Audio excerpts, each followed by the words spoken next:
Chapter 1281. Long Yunhai sent a disciple named Long Wentian to take Lu Li and Qian Huanhan to Patriarch Gu. Along the way, this disciple explained many of Patriarch Gu's rules, which gave Lu Li a headache.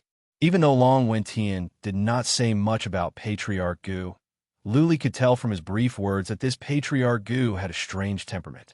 He was eccentric and difficult to get along with. For example, when they were at Patriarch Gu's place, they must pay special attention to cleanliness. If Patriarch Gu's hall was dirty or messy, they would be punished severely. Another thing was that when they were at Patriarch Gu's place, they must not make any noise or leave for no reason. They must ask for Patriarch Gu's permission, or else they would be punished as well. Qian Huanhan was young and good-looking. He was the kind of person that people would like at first sight. He was not particularly handsome, but he was pleasing to the eyes. It was a pity that he was a bit dull and sometimes silly. He followed Lu Li and looked around with curiosity. Along the way, he said nothing. There was a hint of excitement in his eyes. He had no idea where he and Lu Li were going or what was waiting for them. Lu Li was speechless. Did this man have a one-track mind? After making a few turns, Long Wentian arrived at a corner of the valley. There was a huge manor here, with a castle and 2 small pavilions. It looked quite grand. I, Long Wentian, would like to see Patriarch Gu. Long Wentian stood outside the door, then bowed respectfully and said in a deep voice. There was no response from inside the manor. Long Wentian stood there quietly. Lu Li and Qian Huanhan did not dare to say a word. After the time for 2 incense sticks to burn, Long Wentian heard a hoarse voice from inside. "What is it?" Long Wentian put on a solemn face. He bowed again and said, "This time, we have recruited some registered disciples. We have picked 2 of our best and sent them to you. They will be at your disposal." With that said, the manor quieted down again. After the time for 2 incense sticks to burn, Patriarch Gu said, "Leave them here. You can go now." "Okay." Long Wentian bowed and said, "Elder Gu is busy. Disciple will take his leave." Long Wentian looked at Lu Li and Qian Huanhan and walked away. Lu Li could tell from Long Wentian's eyes that he was gloating. Qian Huanhan could tell as well. He scratched his head in confusion. After Qian Huanhan left, Qian Huanhan scratched his head and whispered to Lu Li, "Lu Li, shall we go and pay our respects to Patriarch Gu? Before Patriarch Gu says anything, don't move. Wait." Lu Li threw him a glance and said in a low voice. Qian Huanhan scratched his head again, but did not move. He stood outside with Lu Li in silence. As it turned out, they stood there for 3 days and nights. Lu Li and Qian Huanhan were like 2 idiots.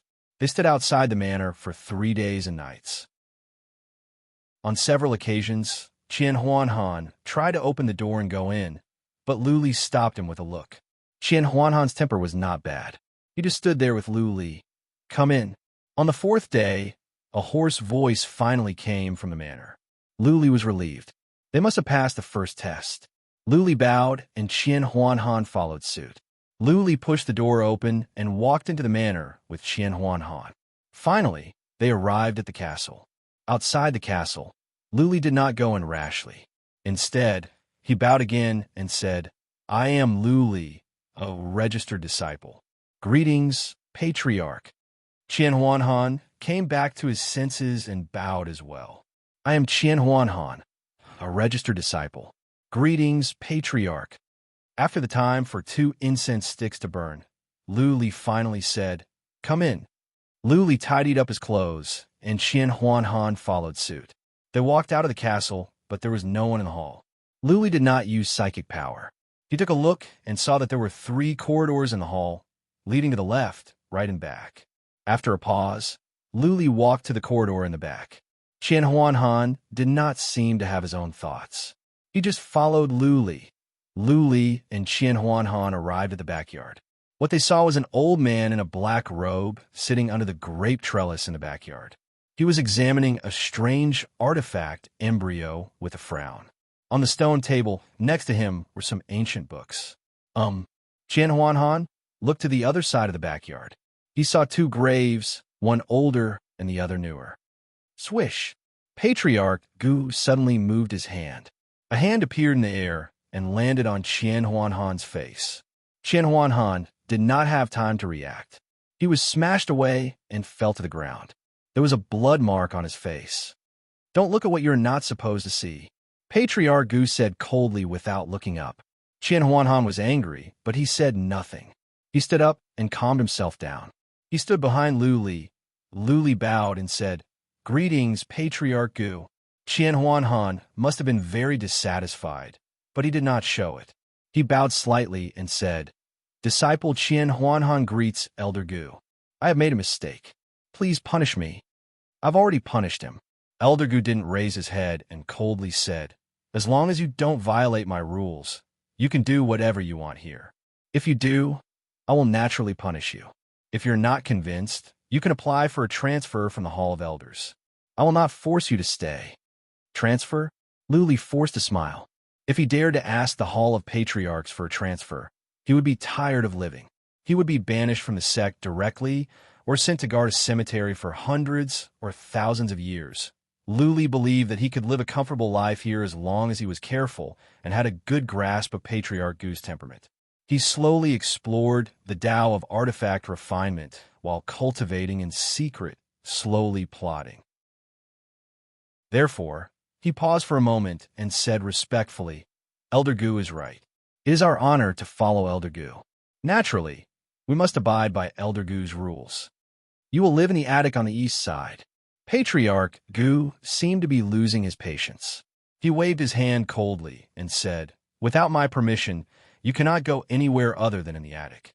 I will call you if I need you. You can be at my beck and call." "Yes." Lu Li and Qian Huanhan bowed and were about to leave when Patriarch Gu remembered something. "Go to the left side of the Hall of Materials to sort out the materials. In 3 days, familiarize yourself with all the materials. In 3 days, I need to forge artifacts. If you cannot get the materials I need in time, you'll have to cut off your hands 10 times. Swish, swish, swish. Lu Li and Qian Huanhan were taken aback. They had to learn all the materials in 3 days? Who knew how many materials were in that side hall? What was more, they did not have any books about this. Once they made a mistake, they had to cut off their hands 10 times? That was equivalent to suffering the pain of having their hands cut off 10 times. This Patriarch Gu was too freakish. Yes, Lu Li made up his mind and left. So did Qian Huanhan. They left the backyard and walked to the left side hall. When they pushed the door open, they were teleported into a strange, small space. They were dumbfounded by what they saw. This wasn't a side hall filled with divine materials, and it was a strange, small world instead. It covered an area of an entire few tens of kilometers, and it was filled with strange divine materials. With a single glance, it was impossible to tell how many divine materials there were. So, how could they finish identifying them in 3 days? Chapter 1282. Is Old Man Gu trying to kill us? Qian Huanhan murmured. Lu Li glared at Qian Huanhan coldly. But it was too late. From the sky, a hand suddenly smashed down and smashed Qian Huanhan to the ground. Bang! Qian Huanhan was wearing a relic armor, but he was covered in blood. He seemed to be in a miserable state. After the hand landed, Qian Huanhan said nothing. Lu Li wanted to remind Qian Huanhan that this small world was an interspatial artifact built by Patriarch Gu. Patriarch Gu could sense everything that happened here. Talking about Patriarch Gu here was no different from talking about him to his face. Qian Huanhan was asking for trouble. "Brother Qian Huanhan, are you okay?"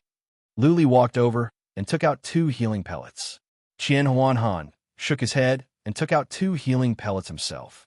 Then he sat down to tend to his wounds. Buzzing, Lu Li took out some clean water and some tools to clean the ground. All the bloodstains were cleaned up. After that, he started to wander around the small world, and he swept his gaze over the piles of god materials. Wow, the patriarchs of the Chamber of Relics are so rich. Lu Li exclaimed to himself. The materials here were not as valuable as Tian Lingzi's, but the number of materials here was 10 times more than those in the branch hall of the Wicked Bead. What? Lu Li's eyes glowed. He saw blood crystals in a corner, and there were 14 of them. Palace of Black Mountain sold blood crystals at 100,000 divine sources. Lu Li believed that the price was too high, but he would sell them at tens of thousands. There were more than a dozen blood crystals here. That would be hundreds of thousands of divine sources. Such a shame that I cannot take them. Lu Li said to himself. With the 14 blood crystals, the warlord skeleton could activate for 14 times, which was enough to kill many immortals. Lu Li did not dare to touch any of the materials here. Patriarch Gu could sense their every move. Even if Lu Li were to take a piece of the lowest level of crystals, he would be punished by Patriarch Gu. 2 graves, an old one and a new one. They must be Patriarch Gu's wife and children. Lu Li remembered the 2 graves in the backyard. Patriarch Gu's strange and violent temper must have something to do with the death of his wife and children. He had to be more careful in the future, or he would suffer in vain. He continued to wander around, and soon his eyes lit up again. He found a thick ancient book, which should be an introduction to divine materials. As expected, he flipped through the ancient book. The first few large words on the first page were a brief record of divine materials. They only had 3 days. Lu Li started reading at once. While he was reading, he used psychic power to check around. After a while, he said to Qian Huanhan, "Brother Qian Huanhan, if your wounds are not serious, you should get up and get to work. Otherwise, we will all be in big trouble." Qian Huanhan opened his eyes, and the corner of his mouth twitched. "I'm not dead yet. Brother Li, tell me what you need. I'll listen to you." It had not been long since Qian Huanhan came in, but he was slapped twice while Lu Li was fine. Qian Huanhan admired Lu Li. What was more, Lu Li seemed to be a calm person. Even after offending Lady Dan, he could join the Chamber of Relics. Lu Li did not know how to forge artifacts, but he could engrave profound formations. He seemed to be in a good mood. After being slapped twice, he quickly calmed down and walked over. Lu Li looked up at him and asked, "Do you have a pen and paper?" "Yes." Qian Huanhan took out a pen and paper. Lu Li took him to a pile of red crystals and said, "These are fire obsidian. They are used to heat stoves. Write them down. Also, there are fire obsidian nearby. Put them all together and we will split up." "That's great. Brother Li, you are awesome. I am convinced." Qian Huanhan praised Lu Li. They did not have to memorize all the materials. All they needed to do was to identify them, sort them out, and write down their names. In this way, they would not make any mistakes after 3 days. "Okay, let's not talk about this." Lu Li waved his hand. "Since we have been assigned to Patriarch Gu, we must work hard. If Patriarch Gu is happy, he will teach us how to forge artifacts." Qian Huanhan nodded. "Yes, I am here to learn how to forge artifacts. I will become a master craftsman, a master craftsman. I will." Lu Li took out all the fire obsidian and piled them up. Qian Huanhan wrote down fire obsidian and put them in the pile. "These are white phosphor stones.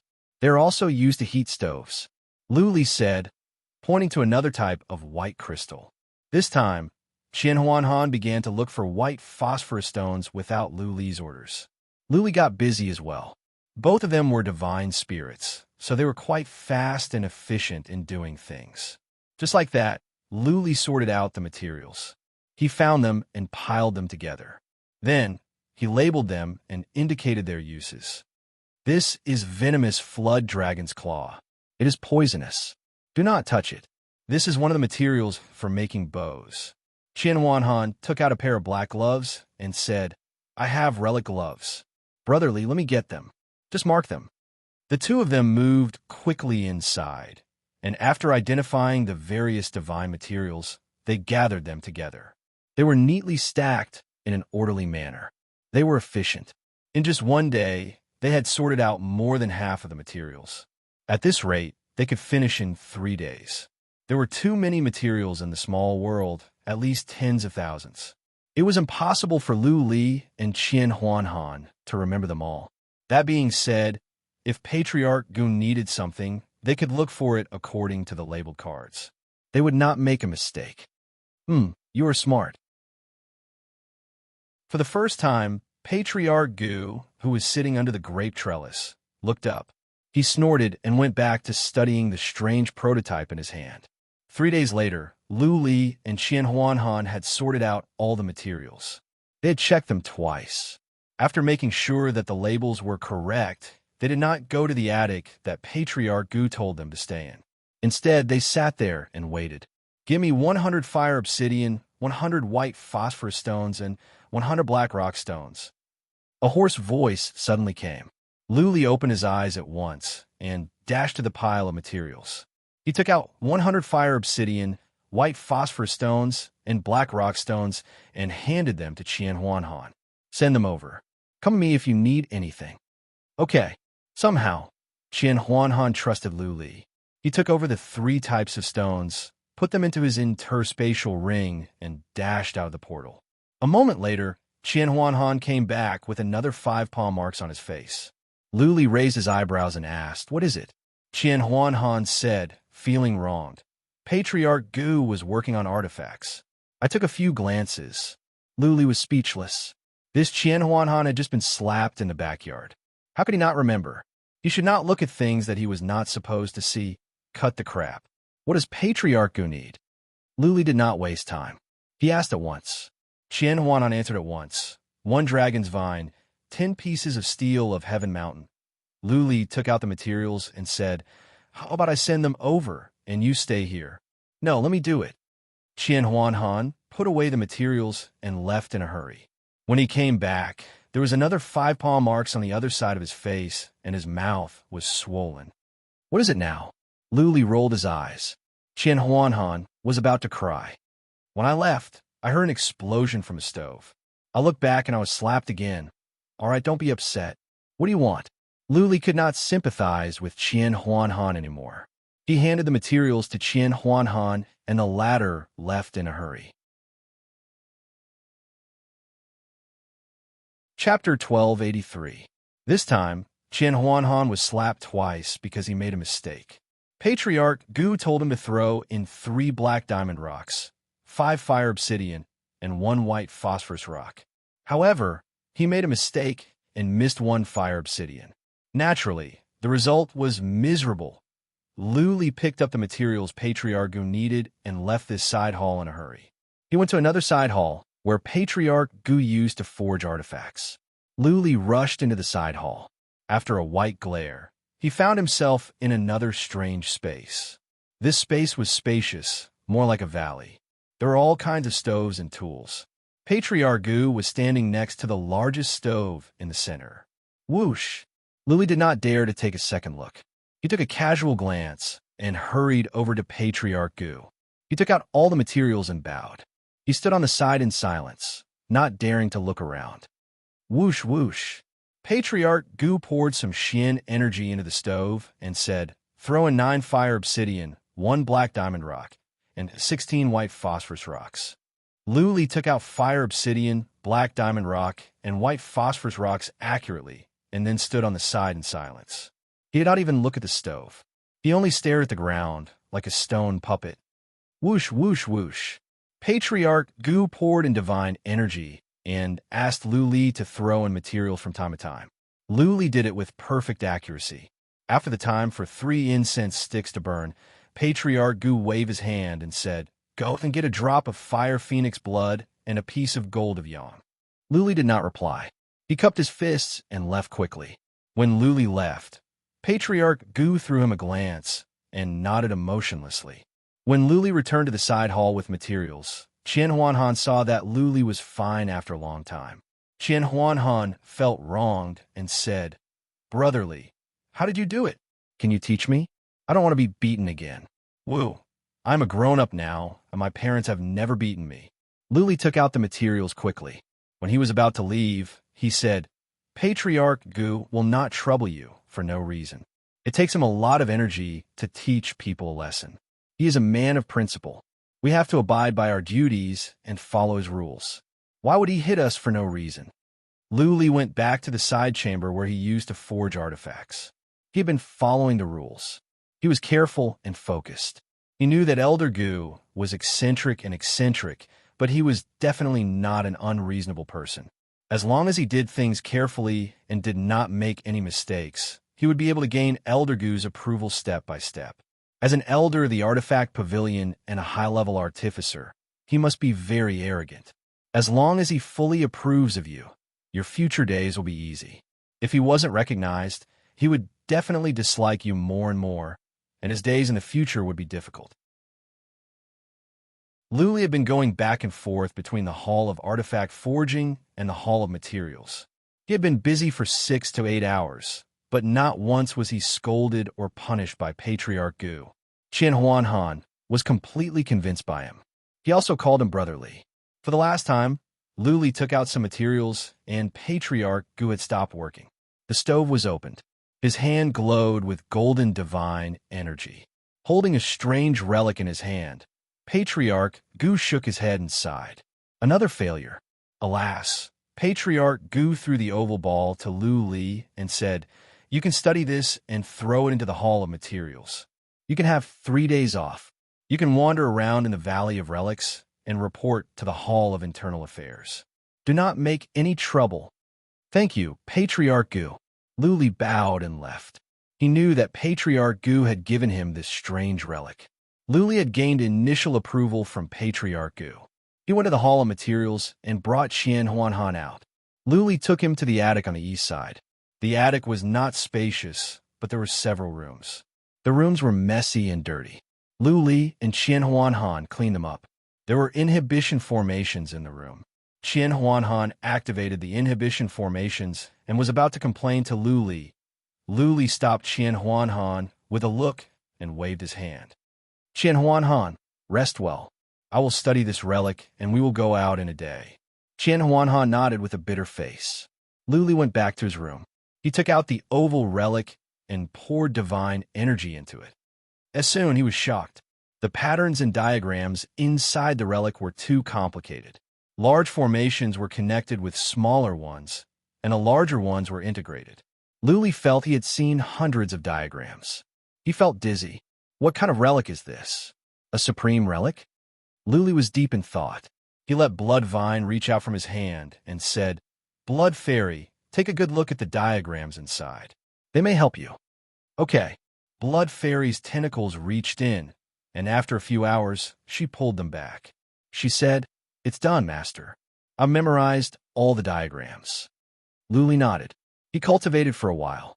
A day later, he left his room and threw the abandoned relic back to the Hall of Materials. "Let's go to the Hall of Internal Affairs." Lu Li dragged Qian Huanhan out from his room. Patriarch Gu told him to report to the Hall of Internal Affairs, even though Lu Li did not know what he was going to do.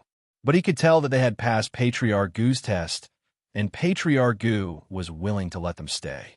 They walked out of the yard and wandered around the Valley of Relics. After several turns and several miles, Lu Li made sure that nobody was around. He whispered to Qian Huanhan, "Qian Huanhan, from now on, do not criticize Patriarch Gu when you are in the yard, or you will suffer again. Do you understand?" Qian Huanhan seemed to have thought it through. He nodded. "Okay, I will remember. I will put up with all kinds of hardships to become a master craftsman." "A divine craftsman? You?" Right at that moment, several people came out from a nearby castle. The one in the lead was a girl in sexy clothes. She was followed by 2 male disciples. Lu Li had seen the girl before. She was one of the young ladies that followed Lady Dan the other day. She was wearing a pink dress that accentuated her breasts. Her neckline was low, revealing her fair skin. Her waist was slim, and her hips were perky. Her curves were perfect. She walked over, swaying her hips and holding her head high. She was like a proud peacock. She sneered. "There are only 20 master craftsmen in the entire divinity, and there is only one in the Chamber of Relics. That is our chief. Chief has spent 30,000 years to become a master craftsman. He is a talent that is hard to come by in 100,000 years. Do you think you are more talented than Chief? Why don't you look at yourself in the mirror?" Lu Li touched his nose, but said nothing. Qian Huanhan's expressions changed. Eventually, he did not talk back. He had just arrived at the Chamber of Relics. He did not know what was going on. It would not be good for him to get into a conflict. Right? The young lady in red suddenly threw Lu Li a glance. Disciples at the Chamber of Relics have a clear hierarchy. You are registered disciples, the lowest level. I, Jiang Lianxue, am a core disciple. According to the rules, you must kneel to me. Kneel! Lu Li and Qian Huanhan were taken aback. Lu Li sneered to himself. Did Jiang Lianxue think he was an idiot? If there was such a rule, why didn't they kneel to patriarchs? Are you going to kneel or not? Seeing that Lu Li and Qian Huanhan did not move, Jiang Lianxue pulled a long face. She took out a silver iron whip and said, "If you don't blame me for teaching you a lesson."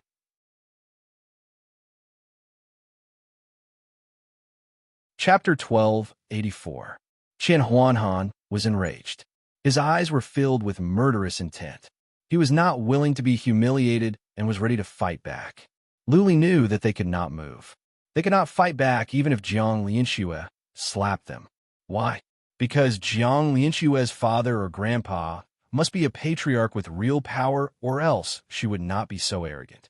That day, Jiang Lianxue was with Lady Dan. Once they started a fight in the Valley of Relics, the Hall of Law in the Valley of Relics would be alerted. When they went to the Hall of Law, Qian Huanhan and Jiang Lianxue were registered disciples, while Jiang Lianxue was a core disciple and she was the daughter or granddaughter of a patriarch. They would have lost the case before it even started. Right or wrong, it was a grave mistake for them to fight. They would either be expelled from the sect or punished severely. Lu Li thought for a while. He stepped forward and stood in front of Qian Huanhan. Taking out a booklet, Lu Li held it up and said, "These are the rules of the sect. Sister Jiang, please tell me, which one says that we must kneel to core disciples? We did not even kneel to patriarchs. Do you think you are more honorable than the patriarchs? That your status in the sect is higher than the patriarchs? If so, I will ask Patriarch Gu when I go back." Jiang Lianxue and the two disciples were taken aback. Lu Li had flattered Jiang Lianxue so much that she was speechless. The most important thing was the last sentence. If this matter was really reported to Elder Gu, they might be called over by Elder Gu. The one that the disciples feared the most was not the patriarch of the Hall of Law, but Patriarch Gu. This Patriarch Gu had a strange temper. He was not on good terms with the other patriarchs in the sect. If a disciple offended him, he would smack them away without mercy. The two disciples were frightened. Jiang Lianxue's expressions changed. In the end, she bit her teeth and said, "Very well. Lu Li, I will remember you."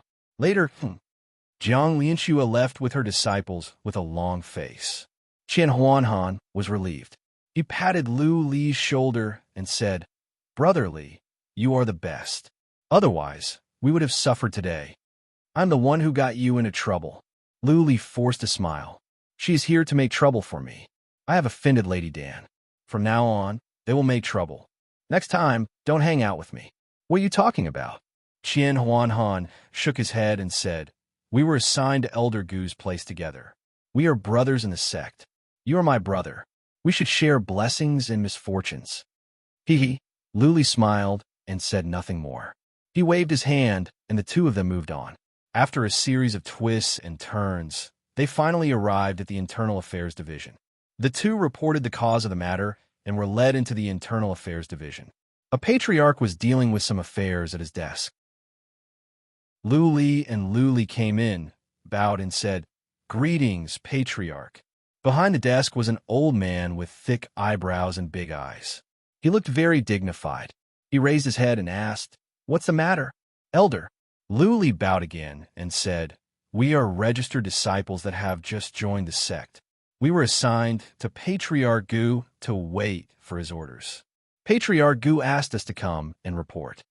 "Oh," the Patriarch answered. He looked at the disciple who brought Lu Li and Lu Yun in and said, "Lu Yun, take care of this." "Yes." The young disciple pointed to the side chamber and said to Lu Li and Lu Yun, "Come with me." Lu Li and Lu Yun followed Lu Yun into the side chamber. Lu Yun asked him to sit down. After a while, he came back with 2 jade talismans and said, "These are your ID talismans. From now on, you are official registered disciples. If you don't make any mistakes in half a year, you can become official disciples." "Oh, right," Lu Yun added after some thoughts. Let me explain to you. Registered disciples do not receive any salary. Of course, if you can make contributions to the sect, you can get contribution points according to the rules.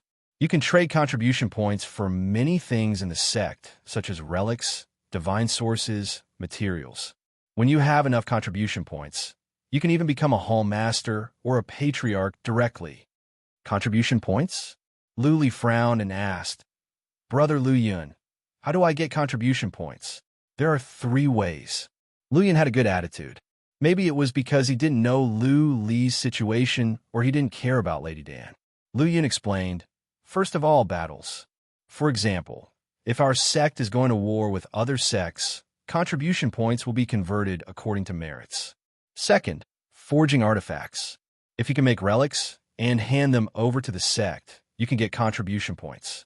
Third, you can make contributions to the sect. For example, you can create a novel method of forging artifacts. You can come up with a new kind of formation, or you can make a name for the sect. Anyways, if you do something that is helpful to the sect, the patriarchs will discuss and give you contribution points. Okay, Lu Li nodded. He understood now. Lu Yun continued after a pause. Of course, if you make mistakes, your contribution points will be deducted as well. If you don't have contribution points, and more than 100 contribution points are deducted at one time, you will be evicted from the sect directly. Right? Our sect has a strict hierarchy. For example, you are registered disciples. If you can make contributions now and get 10 contribution points, you can be promoted to official disciples immediately. Official disciples will get 10 contribution points as salary every year. If you have 1,000 contribution points, you will become an external disciple. At 10,000, you will become a core disciple. At 100,000, you will become a hall master or a commander. At 1 million, you will become a patriarch. If you can reach 10 million, you will become a principal patriarch. Right now, there are only 3 principal patriarchs in our sect. They're the most powerful under the chief. I see. Lu Li stood up and clasped his fists. Lu Yun had provided them with some knowledge. Without Lu Yun, Lu Li would not know who to ask. The sect does not recognize divine sources, only contribution points. Lu Yun continued. If you want to learn forging artifacts apart from Patriarch Gu teaching you, you will have to figure out on your own. If you have contribution points, you can borrow books from the library. You can go to the Hall of Tripod to trade for materials and tripods. Practice and explore on your own. In the sect, other than the elders, hall masters, deputy hall masters, and commanders, the disciples are not qualified to teach the way of weapon forging. Don't worry, under normal circumstances, the new disciples can only really come into contact with weapon forging after 3 to 5 years. 3 to 5 years. Lu Li frowned. It was hard to make a name for himself in the Chamber of Relics. Fortunately, he had Tian Lingzi's collection of books. Over the years, he could learn on his own. If Patriarch Gu did not teach him, he would forge artifacts on his own. It is difficult, but when I become a master craftsman, all my problems will be solved. Lu Li encouraged himself. When he became a master craftsman, he could go to the cabinet of Cloud and nobody would dare to kill him. By then, he would have countless divine sources and he could mobilize many people to look for Lu Ling. He could put up a reward for killing God of Wings and even hire someone to kill Yin Tiangang. He could take the teleportation formation in the space-time office to go back to the Earth Imperial Universe and pick up Jiang Qiling by Qiu Xue and by Xia Xuan. Lay low for 10 years and then soar up. Chapter 1285. Lu Yun was a nice guy. He told Lu Li and Qian Huanhan about Patriarch Gu secretly. Lu Yun said that Patriarch Gu was a skilled craftsman and was the most promising one to become a master craftsman. Unfortunately, his wife died in an accident, which hurt his mind. He was depressed for hundreds of years. When he finally recovered, Patriarch Gu's son went to a land of treasure and passed away. Patriarch Gu's family line was cut off. This time, it was a bigger blow. Patriarch Gu had a strange temperament. After this, he became a complete freak. He barely talked to anyone in the sect. He stayed in his own yard. Apart from the chief, he was not on good terms with any other patriarchs. As for the disciples, he was even harsher. He would scold or even punish the disciples if they did not follow the rules. Even Lady Dan was scolded by him for an hour. The chief and patriarchs of the sect were understanding. No matter what he did, nobody would say anything. Instead, they would tell the disciples to be kind to him. After all, he was a poor guy. Lu Yun told Lu Li and Qian Huanhan to tolerate Patriarch Gu and not to anger him for no reason. Otherwise, even if Patriarch Gu was scared to death, the chief would just scold him and nothing would happen. Back in the days, Patriarch Gu had made great contributions to the sect. Now, he could make many supreme relics in a year. Lu Yun told Lu Li about the levels of craftsmen. For example, those that could make low-grade relics of the lowest level could be called craftsmen. If one could forge a high-grade divine artifact, one would be a divine blacksmith. If one could forge a transcendent-grade divine artifact, one would be a great divine blacksmith. Those that could make holy-grade relics were skilled craftsmen. Those that could make supreme relics were skilled craftsmen. With that said, Lu Li asked with curiosity, what is the evaluation of a master craftsman? Is there an even more heaven-defying divine artifact above the saint grade? You don't need to know that. Lu Yun waved his hand. You will know when you become a skilled craftsman. What I want to tell you is that even a master craftsman will enjoy a high status in the divinity, let alone a master craftsman. When you go out, even the sect masters of the 72 divine sects will be very polite to you. Okay, you can go now. Lu Yun stood up and said, come back in half a year. As long as you don't make any mistakes, you can become official disciples and receive a salary. Lu Li and Qian Huanhan bid farewell to Lu Yun and walked out. Lu Li didn't want to stay outside for fear that he might run into Lady Dan and Long Yunhai. He planned to go back to Patriarch Gu's place. Brotherly, you go back first. I'm going to meet a friend, Qian Huanhan suddenly said mysteriously. Lu Li frowned. You have friends in the Chamber of Relics? Yes. Qian Huanhan grinned and said, I have a friend who joined the Chamber of Relics 2 years ago. I'm going to ask him for some information. Oh, go. Lu Li waved his hand and said, don't cause any trouble, okay? Even if someone bullies you, you have to endure it. If you really can't handle it, you can crush the jade talisman and I will come over immediately. Lu Li handed over a jade talisman. Qian Huanhan nodded gratefully and dashed toward the east courtyard. Lu Li walked toward Patriarch Gu's yard in a low-key manner. His journey was smooth. He ran into some disciples, but none of them paid attention to him.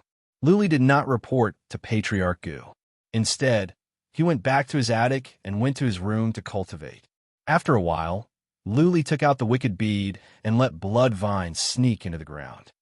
Blood Fairy, try to change the inhibition formations in the room. Lu Li ordered Blood Fairy. After all, the inhibition formations here were built by Patriarch Gu. Lu Li was afraid that Patriarch Gu could monitor the situation in the room at any time. Therefore, he asked Blood Fairy to change the inhibition formations here. In this way, his secret would not be exposed. Blood Fairy sneaked into the room and soon found the inhibition formations. She sensed them and said, the inhibition formations in the room are just regular ones. Master, are you sure you want to change them? Yes. Lu Li made up his mind. He was not sure if Patriarch Gu would notice if he changed the inhibition formations. Even so, he must change them. Otherwise, all his secrets would be discovered by Patriarch Gu. How could Lu Li read the books left by Tian Lingzi in secret? How could he forge artifacts secretly? Okay, Blood Fairy began to change the inhibition formations in the room. The changes were simple. In an hour, Blood Fairy had taken back her tentacles. Lu Li put away the wicked bead at once. Blood Fairy said, Master, it's okay. I have made some changes. If someone tries to sneak past the inhibition formations to check on you, I'll be able to tell. Okay. Lu Li was relieved. He sat down to cultivate. As a matter of fact, he was waiting for Patriarch Gu's reaction. After all, the inhibition formations here were built by Patriarch Gu. He might be able to notice. What? In the backyard, Patriarch Gu was reading an ancient book. When Blood Fairy finished modifying the inhibition formations, Patriarch Gu looked up and frowned at Lu Li. A moment later, Patriarch Gu snorted and murmured, How dare she change the inhibition formations I built? But it seems to be good. Not even my psychic power can go in. Interesting. Patriarch Gu did not force his psychic power in. Otherwise, with the simple inhibition formations in the room, he could have seen Lu Li's every move. That being said, Blood Fairy would know. Everyone had their privacy. Patriarch Gu was not interested in Lu Li's privacy. 2 hours later, Lu Li received confirmation from Blood Fairy that no psychic power had come in. Lu Li was relieved. He took out a book on formations from the Wicked Bead and began to read. In a short period of time, Lu Li wanted to improve his knowledge of inhibition formations. In terms of combat abilities, he had no clue.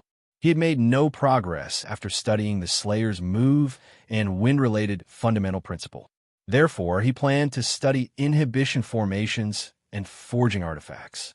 In order to gain a foothold in the Chamber of Relics, he must improve his skills in forging artifacts.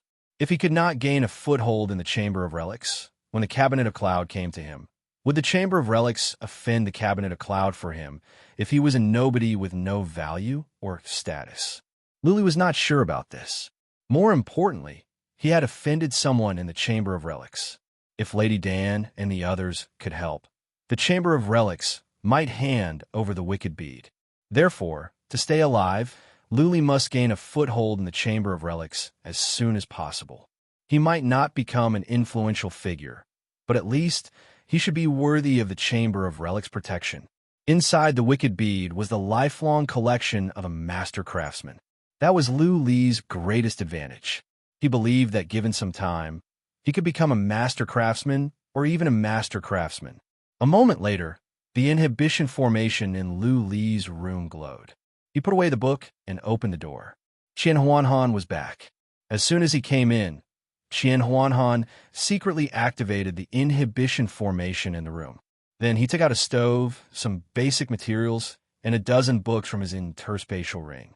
Brotherly, I have some materials on forging artifacts for my friends. I will give you some. Ha! With these, we can take our time to learn forging artifacts. Sooner or later, we will all become master craftsmen. Thank you. Chapter 1286. For the next 3 months, Lu Li and Qian Huanhan lived a peaceful and comfortable life. Qian Huanhan had learned to be smarter. Even though he would be beaten every now and then, he would remember the rules after a while. He would not make any more mistakes. During the 3 months, Patriarch Gu only came to Lu Li and Qian Huanhan 5 times. 3 times was for them to clean up, 1 time was for him to organize books, and the other time was for Patriarch Gu to grill meat and pour wine for him. After the last failure, Patriarch Gu never tried again. He would sit under the grape trellis and read all day long. He would not call Lu Li and Qian Huanhan if there was nothing important. Lu Li and Qian Huanhan would cultivate and study in their own room. Qian Huanhan had begun to learn, but Lu Li did not take any action. He knew that inhibition formations were the key to forging artifacts. Without mastering inhibition formations, even if Lu Li could forge artifacts, he could only make low-grade relics of the lowest level, and the chances of failure would be high. Tian Lingzi had left behind many books in various fields. Lu Li started from the basics and mastered them bit by bit. During this time, Lu Li and Qian Huanhan did not go out. Therefore, Lady Dan and the others could not find a way to trouble them. Patriarch Gu had a strange temperament. Disciples would try their best to avoid him. Why would he come to Patriarch Gu's door? Qian Huanhan wanted to go out for a walk. After all, staying here was boring. But Lu Li stopped him. Lady Dan and the others had been waiting for a long time. If they went out now, they would be in trouble. To become a formal disciple, Lu Li must not make any mistakes in half a year. If he could become a formal disciple, Cabinet of Cloud might come after him.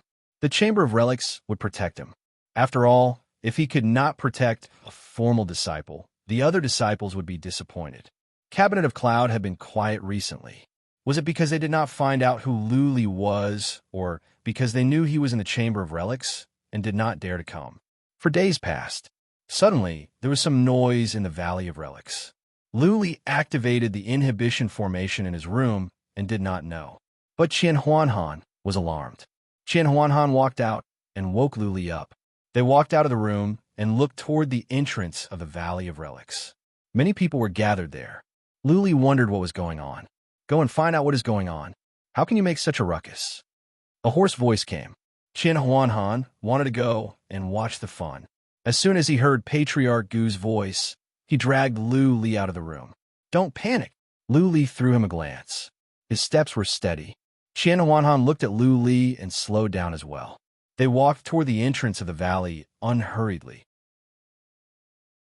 Many people had already gathered at the entrance of the valley, and some were even rushing towards the north of the valley. It seemed that something big had happened. Arriving at the small plaza at the entrance of the valley, Lu Li noticed that there were many people gathered there. From afar, he saw many people lying on the ground. Wrong. There were many corpses lying on the ground. Qian Huanhan noticed it too. He was shocked, and the two of them quickened their pace. Lu Li saw Lu Yun, Long Yin Hai, and Lady Dan with a group of young ladies. All of them were angry.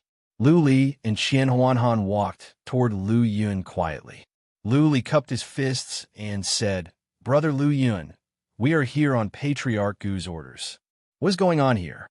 They're the Brown Blood Mountain thousands of miles to the southeast. Lu Yun said solemnly, Brown Blood Mountain is where we produce special divine materials. A few days ago, a dozen disciples went there to collect the divine materials, but they were all killed. Furthermore, the corpses didn't seem to be killed by wild beasts. Lu Li and Qian Huanhan looked at each other, speechless. Disciples of the Chamber of Relics were killed? This was a serious matter, a provocation to the Chamber of Relics. Was there going to be a drastic change? Whoosh, whoosh, whoosh. At the north, over a dozen beasts of the void flew away toward the southeast. Powerful warriors of the Chamber of Relics must have been sent out to collect information and find the murderer. Let's go back. Lu Li waved his hand and led Qian Huanhan back to Patriarch Gu's yard. At the yard, Lu Li asked Qian Huanhan to wait outside in case he said something wrong and was punished by Patriarch Gu. Lu Li went to the backyard and bowed. Patriarch, something happened at the Brown Blood Mountain. Over a dozen disciples were killed. I don't think they were killed by wild beasts. They were killed by humans. Brown Blood Mountain? Patriarch Gu was furious. He slapped the table and stood up. Who dares to make trouble at the Brown Blood Mountain? If anyone dares to destroy my brown blood crystals, no matter who it is, I will tear them apart. Qian Huanhan, get your ass in here. Patriarch Gu shouted all of a sudden. Qian Huanhan hurried over. Patriarch Gu took out a small beast of the void and threw it into the sky. The void beast quickly grew bigger. He shot out a stream of light and soared into the sky. He said in midair, Follow me to the Brown Blood Mountain. Yes. Lu Li and Qian Huanhan bowed. The beast of the void glowed, and Lu Li and Qian Huanhan were sucked in. The beast of the void dashed away. Patriarch Gu stayed in the small hall, while Lu Li and Qian Huanhan sat in the hall behind. Qian Huanhan was excited. After all, going out was better than staying in his room all day. Lu Li, on the other hand, was not happy at all. Instead, he was worried. He had a bad feeling. This was strange. What was the Chamber of Relics? It was a branch of the Craftsman's sect. The Chamber of Relics itself was a force that could do whatever it wanted in Southern divinity, not to mention the Craftsman's sect. The Chamber of Relics enjoyed a high status. Not even the 72 sects dared to provoke the Chamber of Relics. Now, over a dozen disciples were killed in the territory of the Chamber of Relics. This was a big joke. In any case, the Chamber of Relics would get to the bottom of it. They would not stop until they found the culprit. Even the 72 sects or other forces of the same level would suffer when they found out that the Chamber of Relics was responsible. After all, the Chamber of Relics was backed by a super force, the Craftsman's sect. Therefore, unless some forces wanted to court their own destruction, nobody would dare to touch disciples of the Craftsman's sect. Or they might run into a crazy warrior who accidentally killed disciples of the Chamber of Relics. But the chances of that were slim. If Patriarch Gu had not taken action, Lu Li would not have been so alarmed. As soon as Patriarch Gu heard about the Brown Blood Mountain, he took them with him. How could it be so coincidental? Luli sensed a hint of a conspiracy. Maybe the enemies were here for him. Someone was plotting. The thing was the person not afraid that the Chamber of Relics would find him? Once he was found, not even the 72 sects would be able to stand the pressure. Luli suspected that this was a plot by the Cabinet of Cloud, Ling Faidu's grandpa, Ling Wanjian. What Luli could not figure out was why Ling Wanjian was so confident that the Chamber of Relics could not find any evidence. Besides, there were so many powerful warriors at the Brown Blood Mountain. How could Ling Wanjian assassinate Luli? If Ling Wanjian could not kill Luli, then what was the point of this plot? I must be careful, very careful.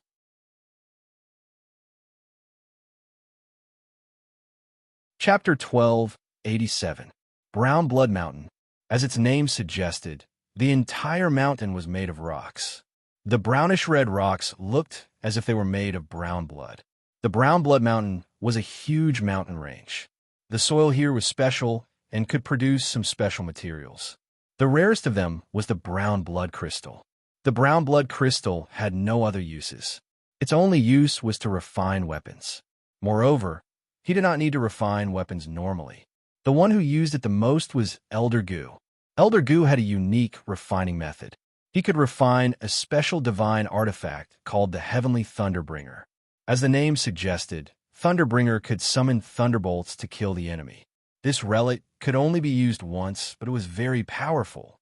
Once Thunderbringer was activated, even a super warrior from the Sacred Realm would not dare to go against it. Otherwise, they would be killed mercilessly.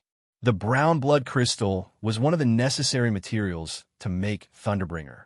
Therefore, when Elder Gu heard that something happened at the Brown Blood Mountain, he flew into a rage and rushed over with Lu Li and Qianhuanhan. You two wait here and monitor the surroundings. Inform me immediately if there is anything unusual. When they arrived at the Brown Blood Mountain, Elder Gu did not bring Lu Li and the others in. Instead, he opened the gate of the Beast of the Void and let Lu Li and Qianhuanhan down. At the same time, he gave them 2 golden jade talismans. The Beast of the Void left. Lu Li and Qianhuanhan looked at each other, confused. Since he had brought them here, why did he leave them in the periphery? Was there a secret in the Brown Blood Mountain? Could they not let the low-level disciples know?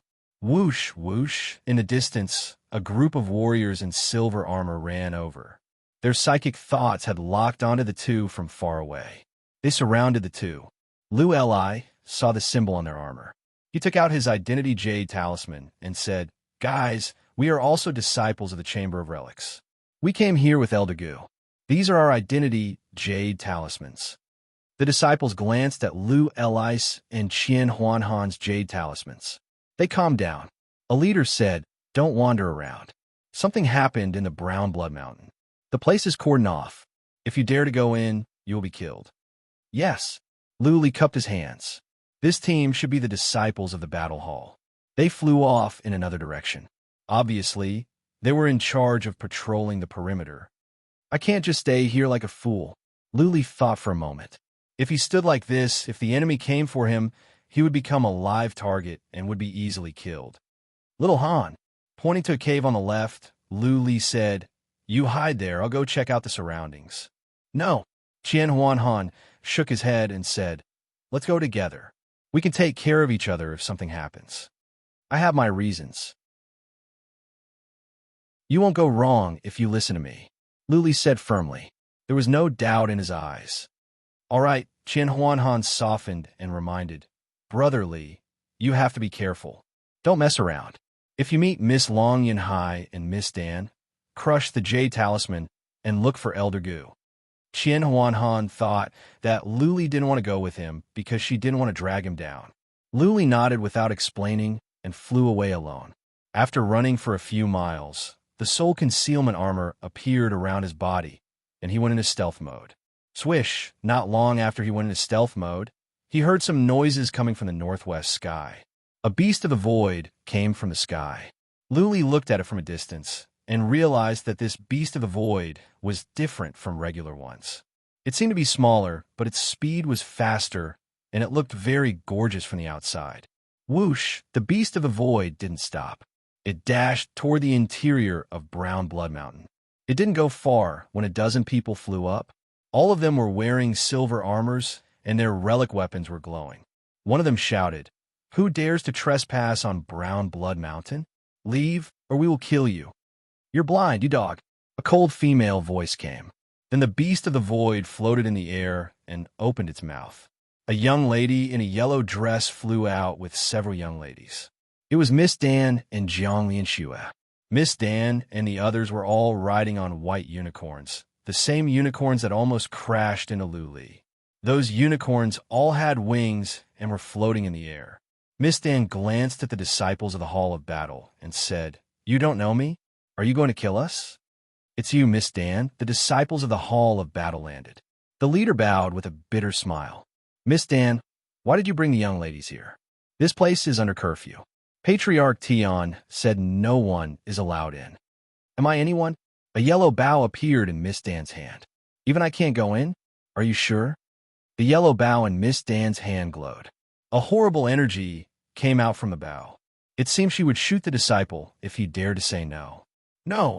The disciple made up his mind and said, "Miss Dan, you can't go in even if you kill me. The patriarchs have given me an order.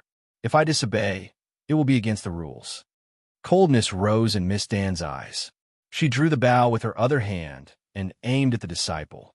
The other disciples changed their expressions, but the disciple in the lead stood there with his teeth clenched. He had no intention of dodging. Whoosh! At this moment, they heard a swooshing sound. A beast of the void flew over. Soon, the beast of the void arrived. After a flash, 4 or 5 people flew out. Luli hid in a ravine. He saw Long Yinhai, Long Wentian, and the others. They were riding something that looked like a chariot that could float in the air. "What's going on?" Long Yinhai glanced over the crowd.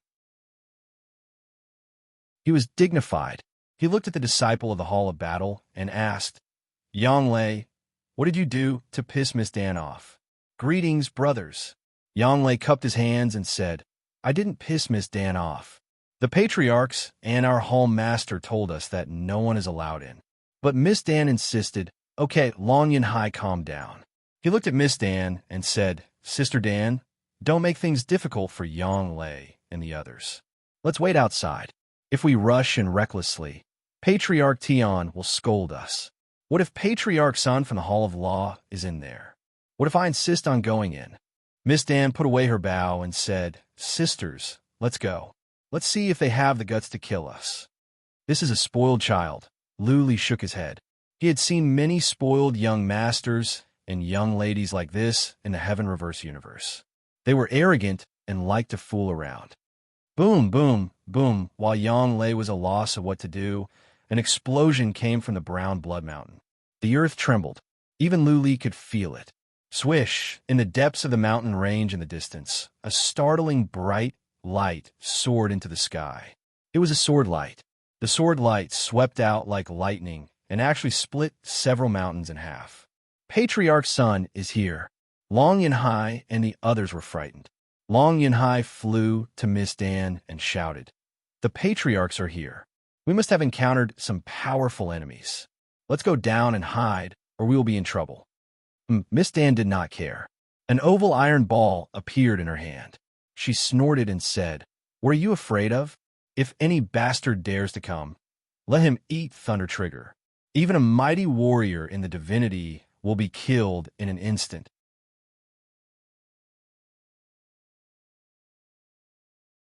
Chapter 1288. What? Luli was surprised to see the oval ball in Lady Dan's hand. Wasn't that the relic that Patriarch Gu failed to make the other day? Lady Dan had one as well. "Oh, my lady, put it away." Long Yinhai and the others were shocked to see that Lady Dan was holding the lightning trigger. Yang Lei and the others hurried to the sides. Long Yinhai said in a hurry, "Don't use it carelessly. Even a super mighty warrior in the divinity can kill it. Once the thunderbolts are activated, we will all turn into ashes." "Look at you." Lady Dan put away the oval ball and said, "I am not an idiot. Why would I use it when there are no enemies? I have used the lightning trigger, and it can only cover a radius of 1 mile. We will be fine as long as I can throw it out." Don't use it so casually. Long Yunhai exhaled. He forced a smile and said, My dear Sister Dan, let's go down there and hide, shall we? There's a fight going on. You will be scolded by the patriarchs if you go there. All right. Lady Dan pouted. Jiang Lianxue put away the beast of the void, and so did Long Yunhai. They flew down together. When they reached the ground, Lady Dan and the others even put the unicorns in. They must have space divine devices. But as young ladies of the Chamber of Relics, they must have more relics than they could use. They hid in a forest down there. Luli was not far away from them, only about 3 miles away. The fight was still going on in the mountains. Luli was not far away. Where should I hide? Luli thought about it and decided to hide near Lady Dan and the others. It was not that he coveted Lady Dan's beauty. It was just that it was easier to hide near Lady Dan and the others. Once enemies came close, they would pay attention to Lady Dan and Long Yunhai first. In this way, he could run away at once. Luli wanted to sneak into the depths of the mountains and hide near the patriarchs. After all, it would be safer to stay with a group of patriarchs. But now that there was a fight, he could not go and court death. It was safer to stay near Lady Dan. He snuck over without making any noise. In the forest, he found a ditch. He took out the wicked bead and dived in. The wicked bead fell to the bottom of the ditch. I hope Ling Wanjian doesn't come personally, Luli thought to himself. As long as Ling Wanjian was not here in person, it should be fine. Warriors from the Chamber of Relics were all around. The average mighty warriors in the divinity would not be able to survive. That can't be right. If Ling Wanjian dares to act personally, once he is discovered, not only him, even High Heaven Pavilion will be in big trouble. Luli didn't know what tricks the enemy had up his sleeve. Or was he overthinking? The enemy wasn't coming for him? Blood Fairy, how long can you extend your tentacles? How many tentacles can you stretch out? All of a sudden, Luli sent a message to Blood Fairy. She replied after some thoughts, I have recovered. I can reach out hundreds of tentacles, and the longest one can reach is 3 miles. Good. Extend your tentacles into the ground. Make sure you're 1,000 zhong away from the surface. Then, spread your tentacles out and sense the vibrations in the ground. Luli ordered. He had a feeling that if the enemies were to sneak around, they would come from underground. There were many disciples of the Chamber of Relics above ground. One careless move, and they would be discovered. Blood Fairy reached out her tentacle from the wicked bead. Since it was just a shadow, it did not make any noise. Luli was 1 to 2 miles away from Lady Dan. Those over there would not notice. The tentacles extended downwards for thousands of feet before splitting into many more tentacles that spread out in all directions. Since the tentacles were just shadows, they did not cause any tremors on the ground. Luli waited quietly. There were still sounds of explosions in the depth of the mountain. He could vaguely hear people shouting. Luli was nervous. He could sense that Patriarch Gu and the others were strong. There must be many mighty warriors in the divinity among those patriarchs. If a group of mighty warriors in the divinity could not defeat them easily, then the enemies must be strong. Or were there many of them? Master, someone is coming. They are from underground, and there are many of them, at least 10. I don't have the courage to check too much, or they will notice. A moment later, Luli heard a message in his mind. Luli told Bloodvine to come back at once. He dashed out from the wicked bead and sneaked toward Lady Dan. 10 enemies? No matter how many there were, as long as there were no super mighty warriors in the divinity, they would not notice the cloaking armor. If so, Luli should be safe. Luli moved closer to Lady Dan. If the enemies were here, Lady Dan and the others would attract too much attention and he would be safer. Lady Dan and the others were hiding in the woods. But they did not seem nervous at all. They must be fearless. They did not have much fighting experience and thought that no one would dare to lay a finger on them because of their identities. Long Yunhai and the others were more vigilant than Lady Dan. They were checking the surroundings carefully, but none of them paid attention to the ground. Luli stopped 1,000 feet away from them. He used psychic power to check underground. Soon, he sensed some tremors. If it were not for Blood Fairy's warning, he would not have noticed it. The tremors were getting closer. The 10 enemies must be good at sneaking. Long Yunhai and the others did not notice them at all. Whoosh, after some thought, Luli took out a red leaf and threw it over. Even though it was just a leaf, it created a whistling sound in the air when Luli threw it. Something is wrong. Long and High and the others were alerted at once. Lady Dan and the others were attracted by the red leaf. They all used their divine consciousness to scan the area. They were confused when they sensed that a red leaf was flying over, but they didn't find any enemy.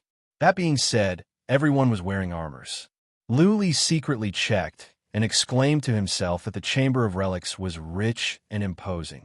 All of them were wearing supreme relics. Bang, bang, bang. At this moment, the ground suddenly exploded and 10 black shadows flew out.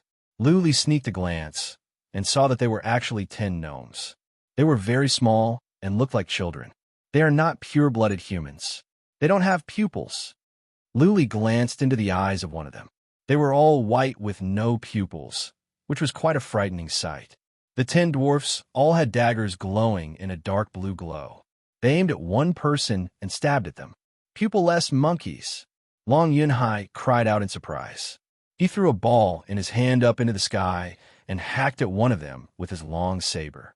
Bang, bang, bang, bang. Lady Dan, Jiang Lianxue, and the others were smashed away. Apart from Long Yunhai, the others were smashed away, but they did not sustain serious injuries. All of them were wearing supreme relic armors. It would be hard to inflict serious injuries. Boom!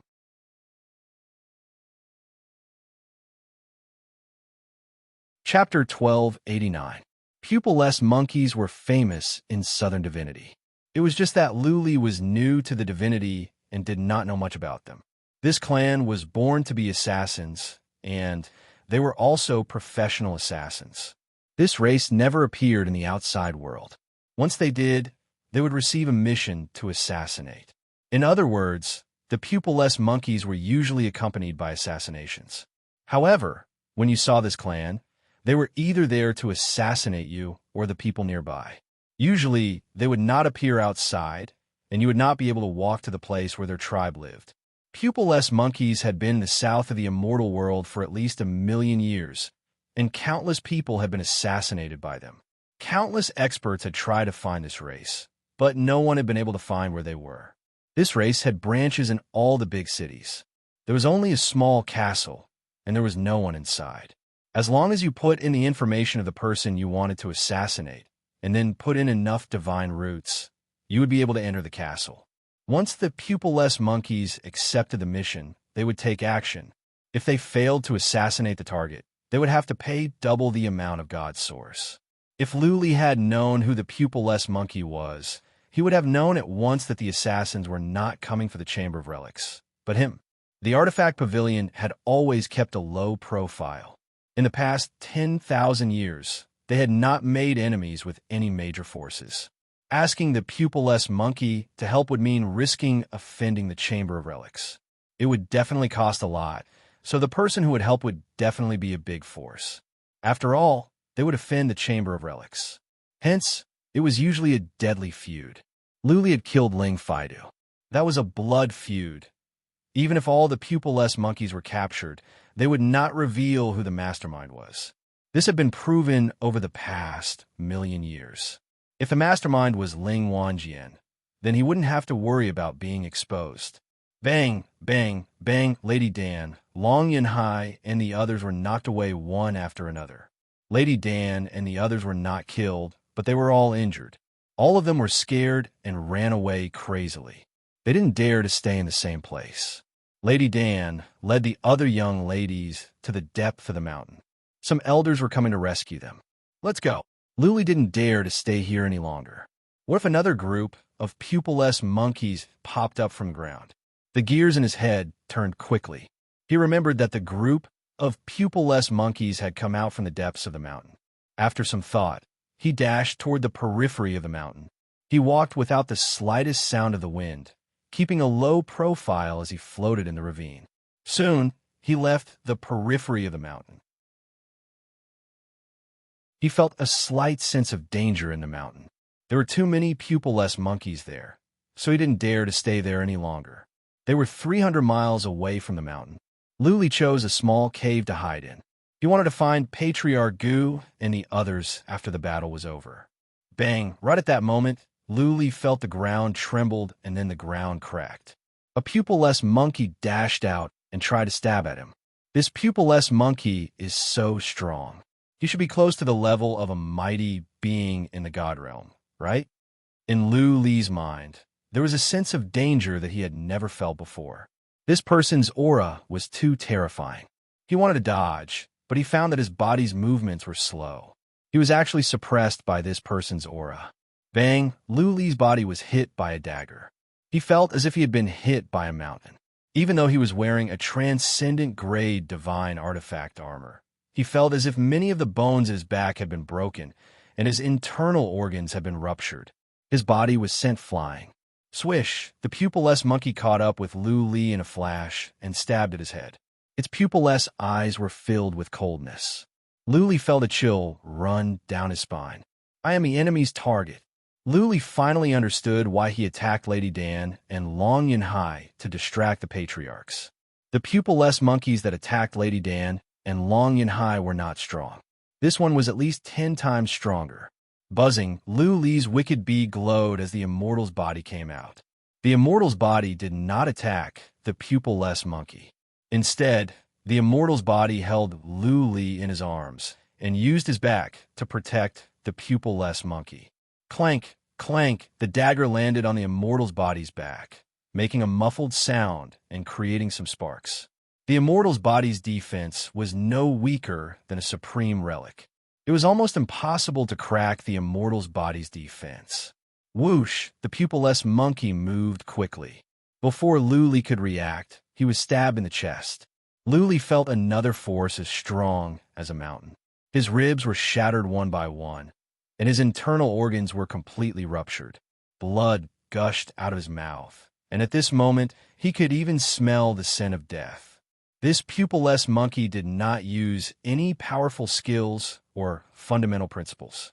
The speed and strength alone were enough to drive Lu Li into despair. If Lu Li did not find a way, he would be killed soon. Buzzing, the wicked bead glowed in Lu Li's hand as he entered it.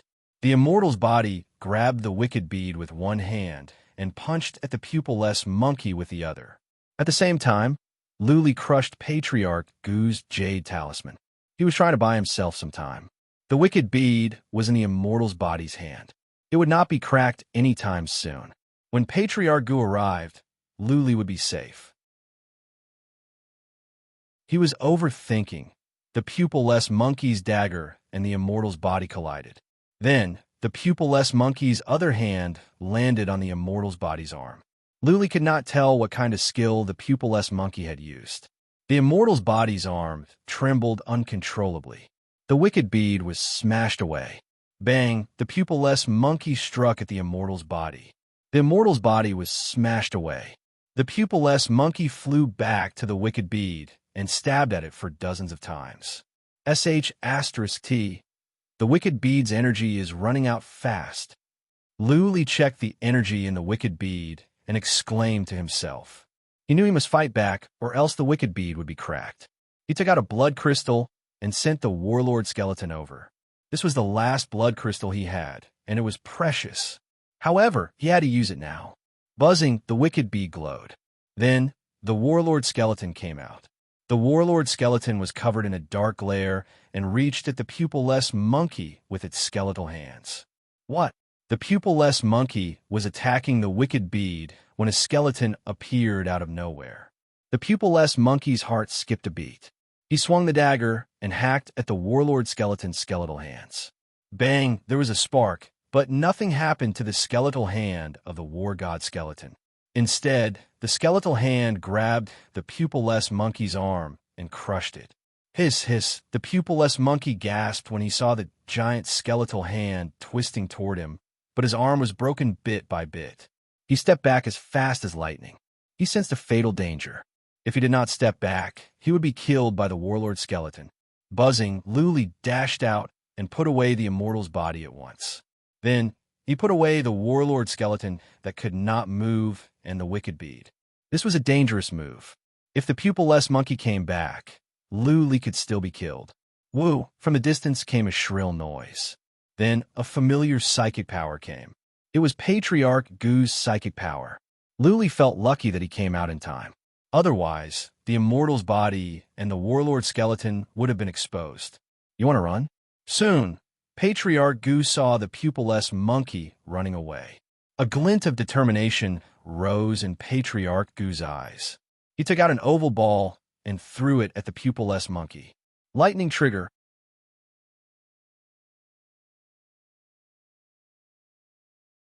Chapter 1290. Swish, swish, the oval ball glowed in 7 colors. There seemed to be many streams of air flowing, colliding, and circling inside. The ball didn't emit any horrifying energy. It was just getting brighter and more dazzling. Boom, boom, boom, all of a sudden, thunder rumbled in the sky. While retreating, Luli looked up and saw something appalling. Up in the sky, there were thunderbolts in 7 colors. The thunderbolts as thick as a human being whooshed down and went after the oval ball. Boom, boom, boom, boom. The thunderbolts struck down, covering an area with a radius of 1 mile around the oval ball. Hundreds of 7-colored thunderbolts struck down. All the flowers and trees within a radius of 1 mile were reduced to ashes and charred. Luli had retreated for a couple of miles. Even so, when the thunderbolts came down, he was so scared that his legs gave way and he fell to the ground. The 7-colored divine lightning struck down, bringing with it a world-destroying aura. That force made Luli's soul tremble with fear. He felt that even if he were 10 or 100 times stronger, he would still be smashed into pieces once he was struck by the thunderbolts. Nothing would be left of him, just like that pupilless monkey. That pupilless monkey tried to dig into the ground to hide. However, as soon as the thunderbolts came down, he was suppressed. His legs were weak, and he could not move. Eventually, he was struck by several thunderbolts, and his body was reduced to ashes. Not even his bones were left. That is horrifying. Luli used psychic power to check. It was a barren land. There used to be some weeds and trees. Now, apart from the scorched land, there was nothing left. Are you okay? Patriarch Gu flew over. He stood next to Luli and asked with a frown, "Didn't I tell you to stay there? Why are you here?" Luli wiped the blood off the corner of his mouth and explained, "There are many dwarfs over there.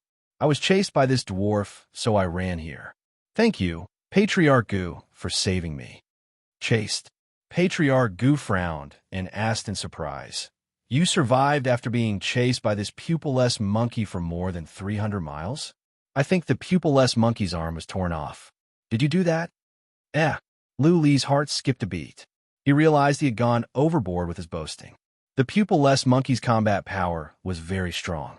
Elder Gu could tell. He might not be as powerful as a mighty warrior in the divinity, but he was at least more powerful than an average immortal on the list. Luli was chased by this pupilless monkey for thousands of miles, and he survived, crippling his arm. This meant that Luli was more powerful than the average immortals on the list. Luli was only in his 30s, and it had not been long since he ascended to the immortal world. How could he be as strong as an immortal on the list? How could Elder Gu not be surprised? Luli thought quickly. He knew that there were many things that could not be explained. That pupilless monkey was so powerful. There was no way to explain why his arm was torn off. He could only grit his teeth and say, "Elder, I still have some tricks up my sleeve to protect myself. I was lucky enough to injure him. Of course, if it wasn't for Elder's timely arrival, I would have been dead." Oh, Patriarch Gu's eyes glowed. He was surprised. He didn't know that Luli could be so powerful. He took a look at Luli's armor and nodded. "Your armor is good. Even among supreme relics, it is good." Luli nodded and said, "Boom, boom." From the east came some noises of explosion. Patriarch Gu thought about it and said, "Go into my interspatial artifact." Also, where's Qianhuanhan? Over there. Luli pointed to a direction. Patriarch Gu took out a relic that looked like a tower and took Luli in. After a flash of light, Luli found himself in an empty hall. There were several bookshelves in the corner with hundreds of books on them. Luli did not wander around. He sat in the corner and took out some healing pellets to take.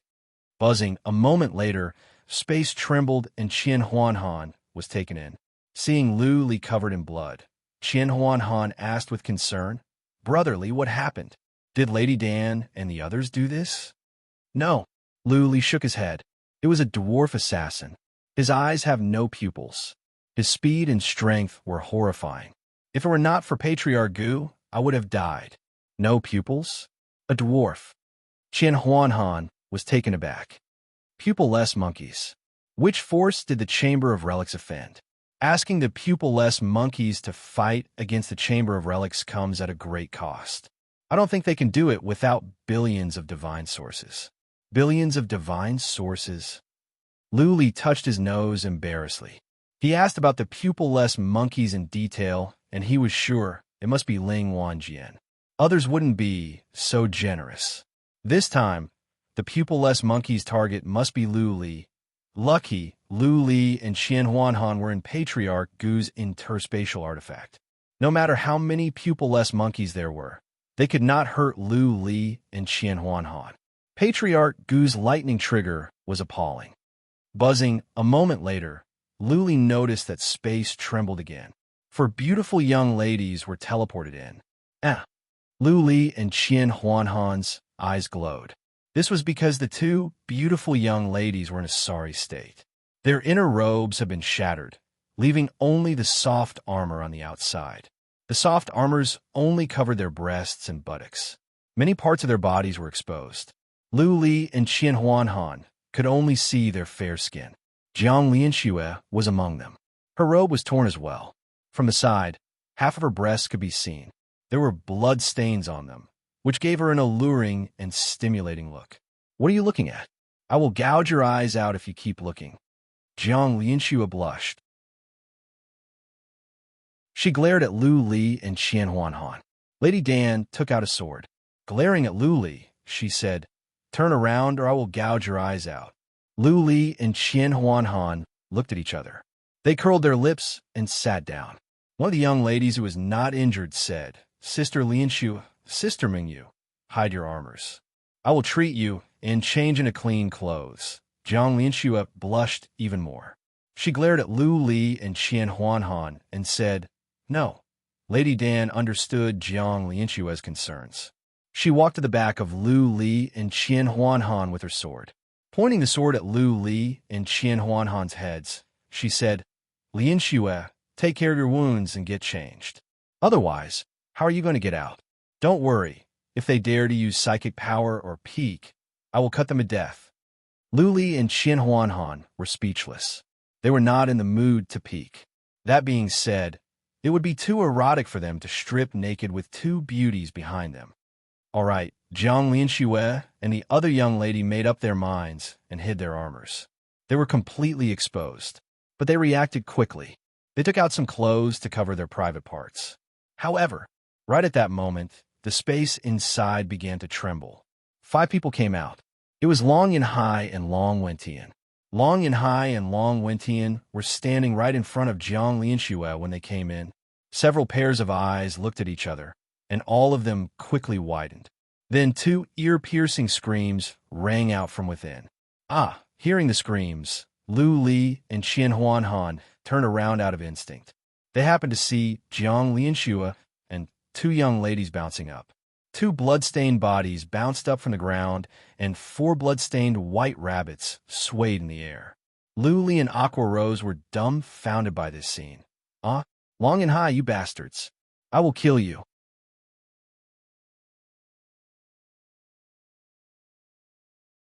Chapter 1291. Lu Li reacted quickly and turned around at once. At the same time, he pulled Qian Huanhan. Qian Huanhan came to his senses and turned around as well. He winked at Lu Li with a wretched look.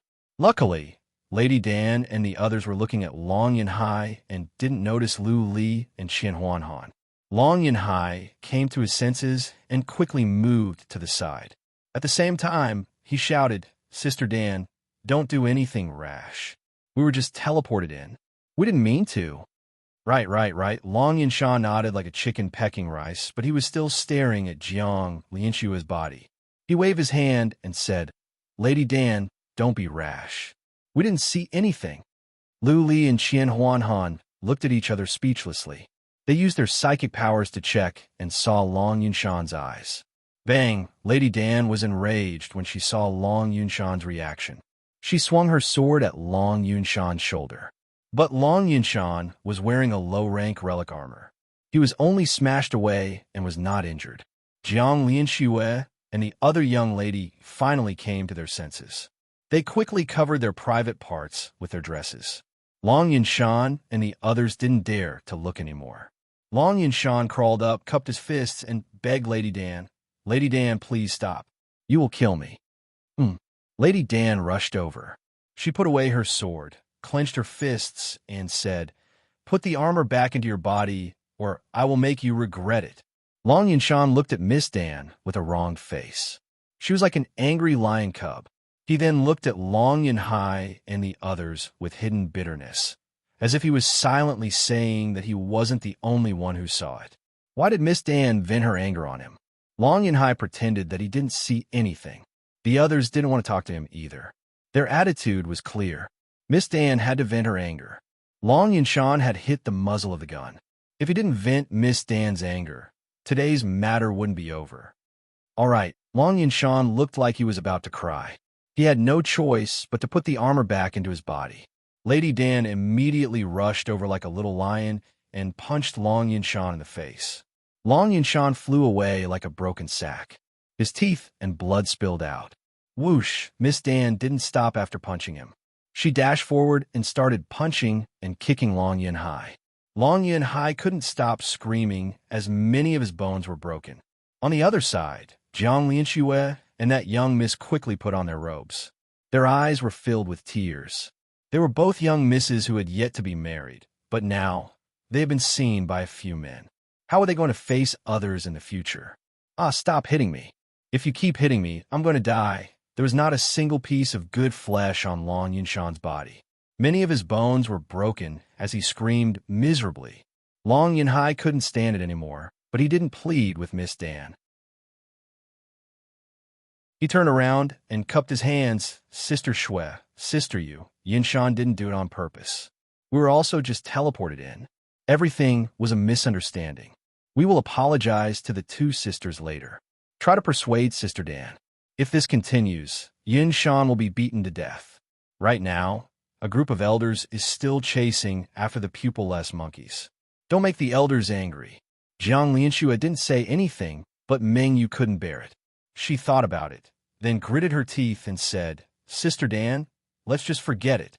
Bang! Miss Dan gave him one last kick. She then looked at Long Yunhai and the others angrily and said, "None of you could say a word about what happened today. Or else..." "Of course," Long Yunhai said with a righteous face. "Nothing happened today. If anyone dares to say anything, I will skin him alive. Do you understand?" Long Wentian and the others had already gone to heal Long Yunshan. They nodded when they heard what Long Yunshan said. Jiang Lianxue and the others looked better, but Miss Dan still looked gloomy. Long Yunhai turned to Lu Li and the others and said, "Sister Dan, we know the severity of some things. I'm just afraid that someone will spread rumors." Damn. Lu Li and Qian Huanhan's faces instantly changed. They could feel that Miss Dan and the others were staring at them with murderous eyes. Miss Dan was even walking toward them. Treacherous. Lu Li cursed in his mind. Long Yunhai was good at shifting the target. Once he said something, Miss Dan and the others would turn their attention to them. They might even vent their anger on them. At this crucial moment, Lu Li's mind was thinking quickly, and he quickly came up with an idea. He secretly gave Qian Huanhan an eye signal and pointed at Qian Huanhan's ear. He then closed his eyes and entered the ethereal state, blocking off all six senses. Qian Huanhan looked at Lu Li from the corner of his eyes.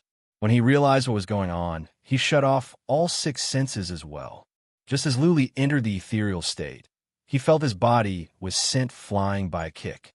Fortunately, his dragon armor automatically appeared to protect him.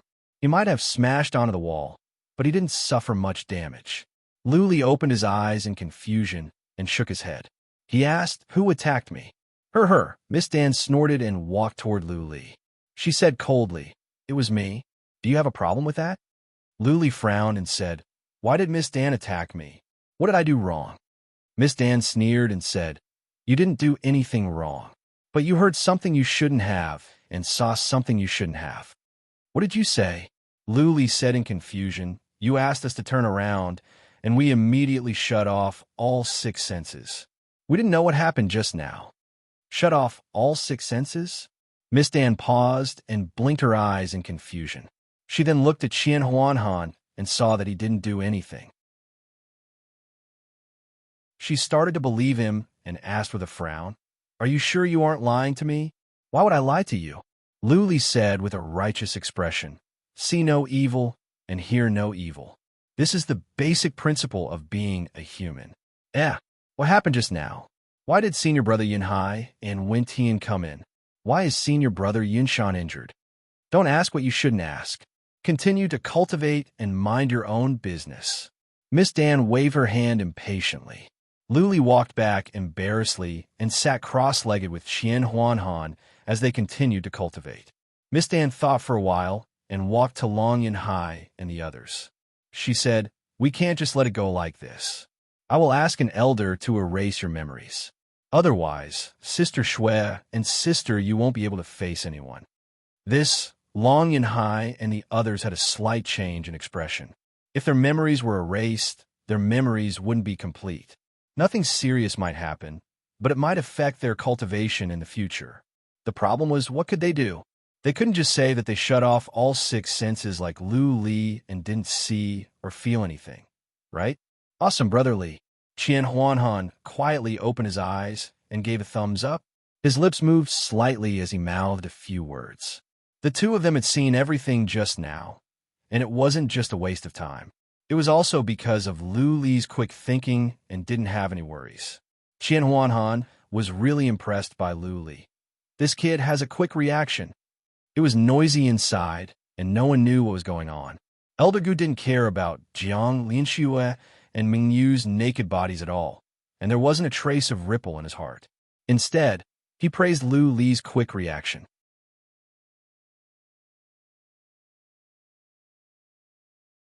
Chapter 1292. The battle outside was coming to an end.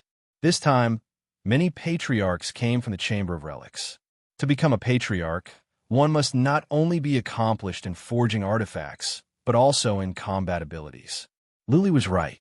Inhibition formations and fundamental principles were similar. Both relied on laws of heaven and earth and force to release powerful skills. Therefore, powerful artificers would not be weak in combat. That was why the Chamber of Relics enjoyed a unique status at the south of the divinity. If the Chamber of Relics only had artificers but not powerful warriors, it would have been destroyed a long time ago. Almost all of the patriarchs were as powerful as mighty warriors in the divinity. Many of them were from the Hall of Warfare. Even though there were quite a number of pupil-less monkeys, more than half of them were killed. The rest escaped underground. It was difficult to hunt them down. That being said, some disciples of the Hall of Warfare died, and Lady Dan and the others were injured. The patriarchs of the Chamber of Relics were enraged. They flew around in a frenzy, looking for pupil-less monkeys to kill. Patriarch Gu did not go after them. Instead, he patrolled around. For him, the brown blood crystals were the key. As long as the brown blood crystals in the brown blood mountain were safe, he would not mind losing some disciples of the Hall of Warfare. Collect all the formed brown blood crystals. Patriarch Gu waved his hand and told disciples of the Hall of Warfare to collect brown blood crystals in the depth of the mountain. Those brown blood crystals could be used to make many lightning triggers. If they were destroyed, it would be a great loss. The other patriarchs came back after half a day of hunting. There were many pupil-less monkeys. Even if all the enemies were killed, there were still many in their species. Many patriarchs shouted in anger. They wanted to find the pupil-less monkeys and wipe them out. This was the only way to appease the patriarchs and restore the reputation of the Chamber of Relics. But nobody wanted to go after the culprit. In history, none of the culprits that hired the pupil-less monkeys had ever been exposed. The pupil-less monkeys had a good reputation. The captured pupil-less monkeys would commit suicide at once. They would not even have a chance to search their souls. Patriarch Gu did not mind. He ordered people to collect the brown blood crystals in person. After half a day, all the brown blood crystals were collected. Patriarch Gu rode on the beast of the void and flew to the Valley of Relics with Lu Li, Lady Dan, and the others. Many patriarchs went with him. They could not make the decision themselves. They had to report to the Chief of Relics and the Hall of Relics. When Patriarch Gu came back, he let Lady Dan and Long Yinhai out. He brought Lu Li and Qian Huanhan back to the manor. He left the two of them aside and entered the Divine Materials Hall to get busy. When the elders came back, they reported the news to their superiors. They also reported that Miss Dan and the others had been attacked. The leader of the Chamber of Relics was enraged. He slammed the table and stood up. Then, he took the teleportation device and left. It was said that they would go to the Craftsman's sect to report such a terrible thing to the Craftsman's sect and ask the Craftsman's sect to use their power to find the place of the pupil-less monkeys or find the culprit behind the scenes. All of the chief of the scholars of relics at the sect, in and outside, in the southern parts of the chambers, in of masters of the sect of relics, the spirits in, and of, comma, D, and the entire southern divinity was stirred. No wonder Craftsman's sect was one of the 4 legendary forces. They could offer a holy relic. Many masters and leaders did not even have a holy relic. Holy relics were hard to come by. They cannot be bought even with divine sources. Craftsman's sect strictly controlled the quantity. Only 3 pieces would be auctioned in every 100 years. Divine sources were not enough to buy one. Many people took actions. They searched for the pupil-less monkeys all over the world. As for the culprit, they could not find him. Basically, they cannot find him. The pupil-less monkeys must be a powerful warrior from a major force. How could they leave behind any evidence or clues? What happened outside had nothing to do with Lu Li and Qian Huanhan. They cultivated in the manor. Lu Li felt lucky that he was not killed this time. Maybe his plan was not perfect. Next time, he would not be so lucky. Master, someone is trying to use psychic power? On the 3rd day, Lu Li was alarmed by Blood Fairy's message. He put away the book at once. Lu Li, come here, Patriarch Gu said. Lu Li got up and went to the backyard. Patriarch Gu sat under the grape trellis with a dagger in his hand. When Lu Li came, he handed the dagger to him and said coldly, "Cut your finger and let a drop of blood out." Lu Li was surprised. What did Patriarch Gu want his blood for? Lu Li hesitated. Patriarch Gu pulled a long face and said angrily, "What? I don't want to." Lu Li made up his mind and cut his finger. A drop of blood dripped down. Patriarch Gu put away the blood and waved his hand. "Go back and cultivate. Do not leave this manor without my permission." "Yes."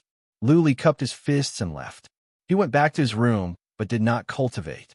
Instead, he secretly used psychic power to check outside. Whoosh! All of a sudden, he felt a tremor in space. A man flew up from the backyard. He hurriedly got up and walked out. Just as he had expected, he saw Elder Gu leap out and rush into the plaza. He entered the teleportation array and left. What is Patriarch Gu doing? He wants to drop on my blood, and then he is gone? What is he trying to do? Lu Li was confused. Patriarch Gu's behavior was so strange that Lu Li could not figure it out. What could a drop of blood do? Could Patriarch Gu find out his identity from a drop of blood? Why would Patriarch Gu want to find out his identity? Lu Li stood at the door for an hour, but still could not figure it out. He gave up thinking. He went back to his room, activated the inhibition formation, and continued to read books on inhibition formations. Lu Li lost track of time while he was reading.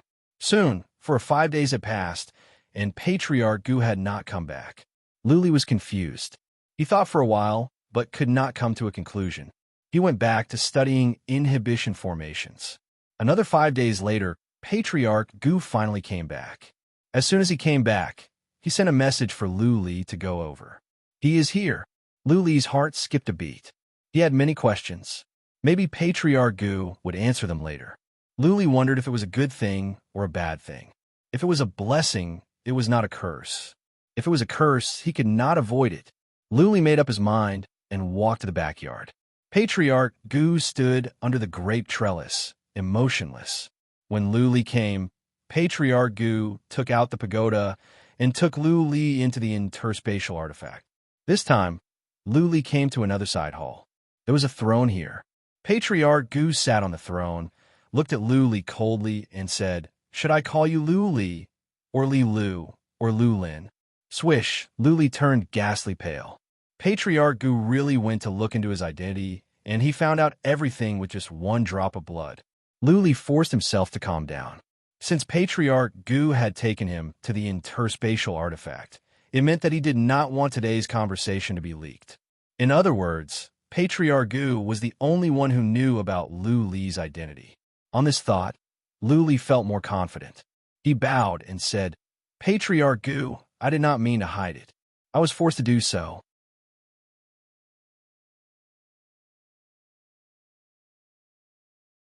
Chapter 1293. Patriarch Gu's expressions did not change. He stared at Luli coldly without saying a word, which scared Luli. He had no more blood crystals, and he could not use the warlord skeleton. If Patriarch Gu wanted to kill him, Luli would have to resign himself to his fate. Patriarch Gu stared at Luli for the time, for half an incense stick to burn, before he said coldly, "Did you really just ascend?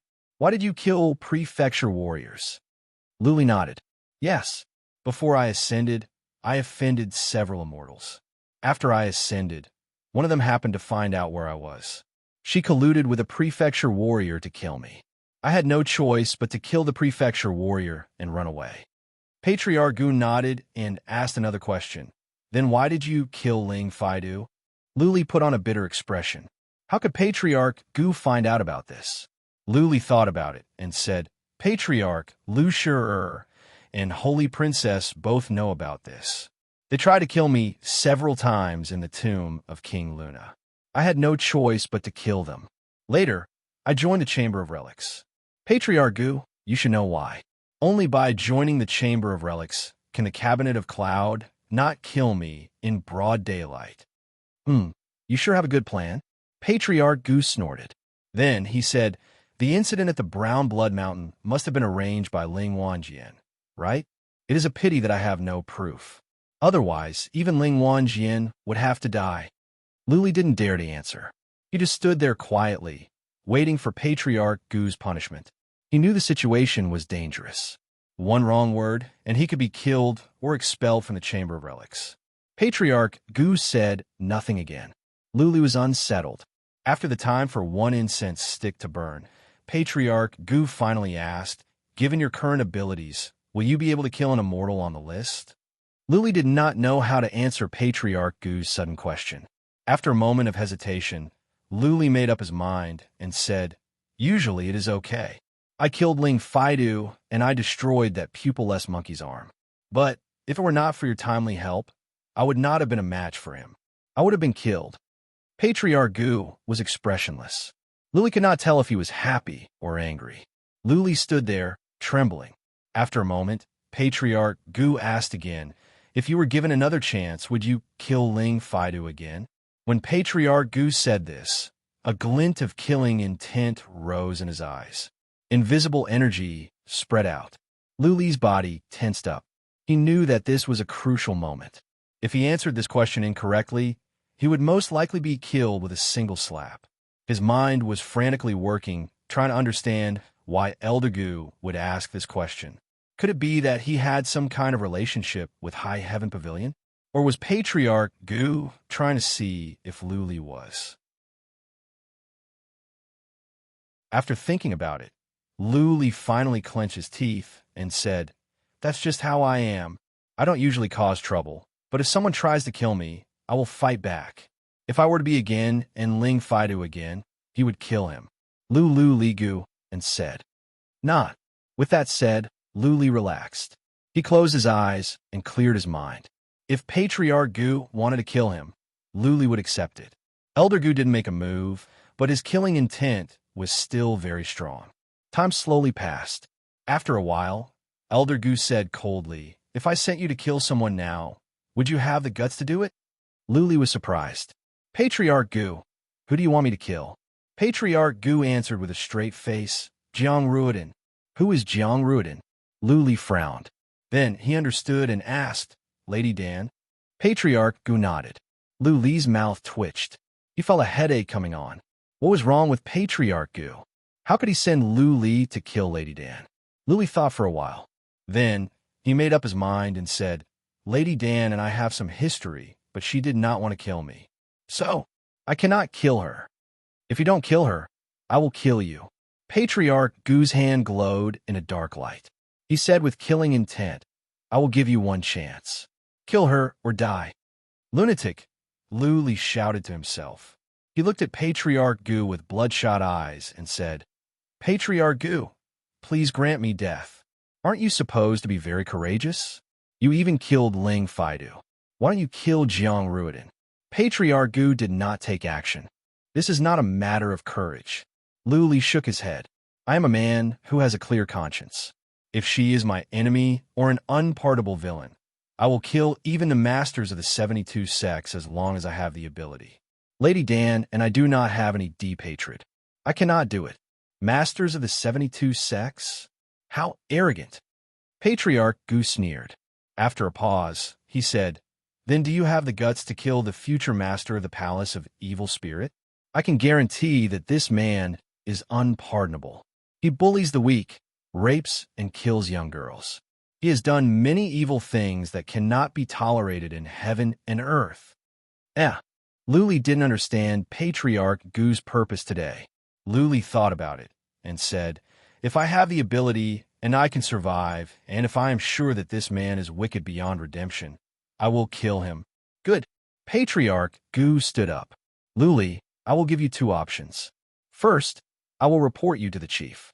The Chamber of Relics will not kill you, but you will be expelled. By then, Ling Wanjian will try everything he can to kill you. Second, you help me kill the future master of the Palace of Evil Spirit, Cho Qianjun. Finally, the fox had shown its tail. Luli finally understood Patriarch Gu's intention. The first option was obvious. If he was expelled from the Chamber of Relics, in a few months, Cabinet of Cloud would hunt him down. The second option was the only option. Luli was not stupid. He would not say yes easily. He forced a smile. Patriarch, the Palace of Evil Spirit is one of the 72 sections. I may have the courage, but I do not have the ability. Besides, I killed the future master of the Palace of Evil Spirit. Once I am exposed, I will be hunted down by the Palace of Evil Spirit. No. Patriarch Gu waved his hand. If you kill Cho Qianjun and your identity is exposed, not only will you be hunted down by the Palace of Evil Spirit, but also the Space-Time Office. That is because the Palace of Evil Spirit is affiliated with the Space-Time Office. Luli rolled his eyes. Space-Time Office was one of the 4 legendary forces. Even the Chief of Chamber of Relics would have to face death if he offended the Space-Time Office. Patriarch Gu did not look at Luli.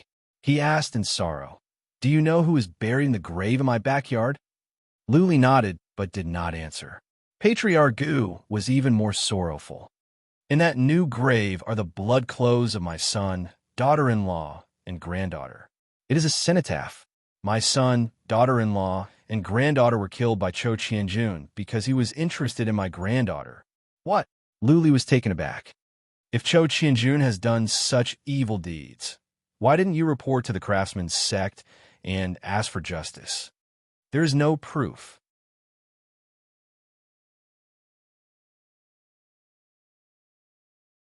Chapter 1294. The Only Hope? Luli was confused. Why didn't Patriarch Gu do it himself? Elder Gu's battle prowess was not bad, and he should have reached the level of the God World's Supreme Elder. Moreover, he had the Thunderbringer. If he threw a few Thunderbringers at Cho Qianjun, even if he had 9 lives, he would still die, right? Luli looked at Patriarch Gu in surprise. Patriarch Gu forced a smile and said, They planted a kind of bewitching insect on me. It is almost incurable. As soon as I leave the Valley of Relics, they will notice. My every move will be tracked. That's why I have no way of getting close to Cho Qianjun. Even if I want to look for an assassin, they would immediately follow me. If I offered double the price, they would offer double or even 10 times the price. Moreover, with the space-time palace's prestige, Luli understood now. It seemed that Patriarch Gu's son, daughter-in-law, and granddaughter did die in the hands of Cho Qianjun. Otherwise, Cho Qianjun wouldn't have used such means to stalk Patriarch Gu. Imagine, one side was the higher-ups of the space-time office, while the other side was merely an elder of a faction under the Craftsman sect. The Craftsman sect probably knew that Cho Qianjun was indeed a murderer, but they would not stand up for Elder Gu. Luli felt sorry for Patriarch Gu, but he could not say yes rashly. Putting aside the fact that he didn't have the ability to do so, even if he killed Cho Qianjun, would he be able to escape the pursuit of the Earth Emanation's palace and the Space-Time Manor? The answer was no. Wasn't the Space-Time Manor ranked first among the 4 strongest powers in the divine world? After offending the Space-Time Manor, even if he fled to the ends of the Earth, he would still die. Moreover, the Liu clan would also be exterminated. Space-Time Office was in charge of time and space. It was a piece of cake for them to go to the Earth Imperial Universe. Luli pursed his lips and said, "Patriarch, it's not that I don't want to help you, but I really can't. Furthermore, I have a family in the mortal world. If anything happens, my entire family will die. I don't want you to attack immediately." Patriarch looked at Luli solemnly and said, "I don't have to do it for sure. I just want you to take an almighty blood oath that you will avenge me when there is a chance and the time is right. Also, you must not be exposed. If you can agree to my conditions, I will accept you as my disciple and teach you everything I know. I will even teach you the method to refine the heavenly thunder attraction. Moreover, I will do my best to help you improve your strength and also help you withstand all the pressure from High Heaven Pavilion. How about it?" Looking into Patriarch Gu's hopeful eyes, Luli was overwhelmed with shock. The terms offered by Patriarch Gu were so generous that it was hard for Luli to say no. As long as he agreed to Elder Gu's request, he would have nothing to worry about in the future. He would be able to thrive in the Chamber of Relics. Moreover, he did not need to take any risks. He only needed to make a promise that he would help him kill Cho Qianjun under the condition that he was absolutely confident that he would not implicate himself. Most people would not be able to refuse such a condition, right? Luli still didn't say yes rashly. He asked, "Patriarch, why do you trust me so much? There must be a lot of talented disciples in the Chamber of Artifacts, right? Why didn't you find one to nurture before?" "None of them can do it," Elder Gu said with certainty. "The person I'm looking for must have great combat strength and exceptional talent. Moreover, he must have talent in artifact forging and the courage to kill. Do you think the Artifact Pavilion has such a person? Who in the Chamber of Artifacts dared to kill Cho Qianjun? Also, we cannot attract the attention of the Earth Emanation's palace." Luli said nothing. Long Yanhai and the others seemed to be talented, but they did not have much practical experience. Lady Dan, on the other hand, did not have any. On second thought, Luli did seem to meet all of Patriarch Gu's requirements. He remembered that when Patriarch Gu came to the Brown Blood Mountain, he saw the pupil-less monkey's broken arm. Patriarch Gu was surprised and confused. Back then, Patriarch Gu must have been interested. Later, Patriarch Gu took a drop of Luli's blood to investigate him. Right? On this thought, Luli asked, "Patriarch, how did you find out about me? I'm confident that a lot of things are secrets and too few people know about it.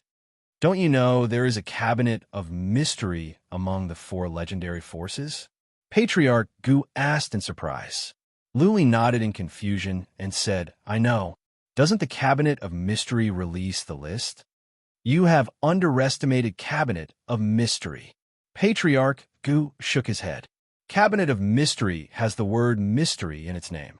Naturally, they can see through some mysteries. I have spent tens of millions of divine sources to carry your blood. They can find out what happened to you in the past based on the spiritual imprint in your blood.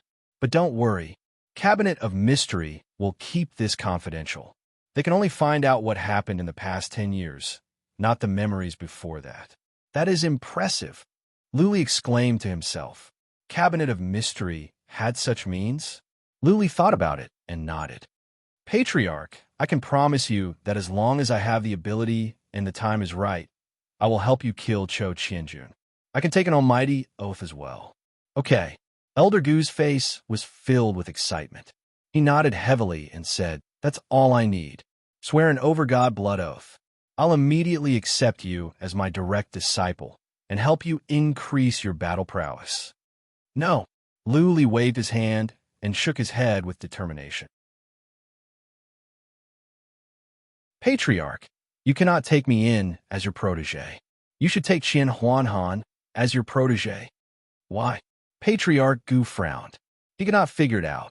A moment later, his eyes glowed. You want to do something under the table? Yes. Luli nodded. I must keep a low profile. Otherwise, if the Palace of Evil Spirit notices, I will end up like Patriarch Gu even if I can become a super mighty warrior. I will not have the chance to meet Cho Qianjun. Therefore, I must cultivate in secret and keep a low profile. When I have the chance to approach Cho Qianjun, I will kill him in one move. Yes. Patriarch Gu's face was red. He paced up and down in the hall. All of a sudden, he remembered something and asked, I heard that. You have learned the Slayer's move? You know about this? Luli was speechless. Now that he was exposed, he had a nod. Yes.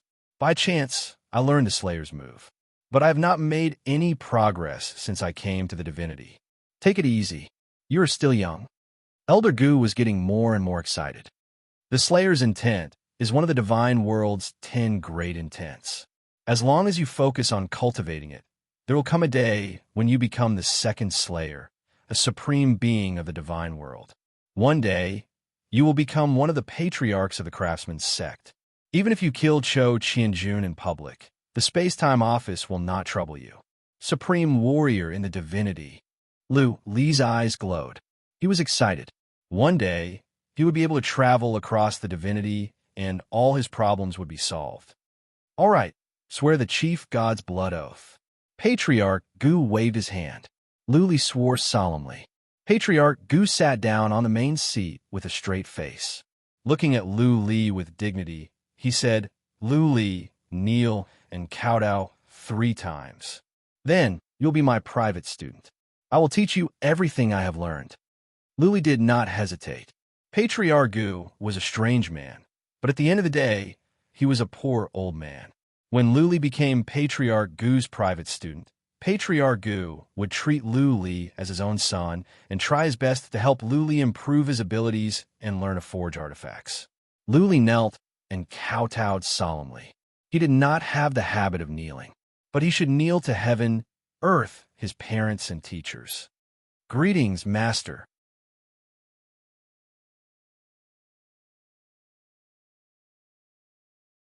Chapter 1295. Luli did not want to make it public. He had a discussion with Patriarch Gu. Patriarch Gu decided to accept Qian Huanhan as his protege publicly, but Luli would remain as a registered protege. There were many advantages to this arrangement. First of all, Luli would not attract too much attention. People would focus on Qian Huanhan, which would make it easier for Luli to do whatever he wanted. Otherwise, Palace of Evil Spirit would notice Luli and he would be followed wherever he went. He would have no chance to get close to Cho Qianjun, let alone find a chance to kill Cho Qianjun.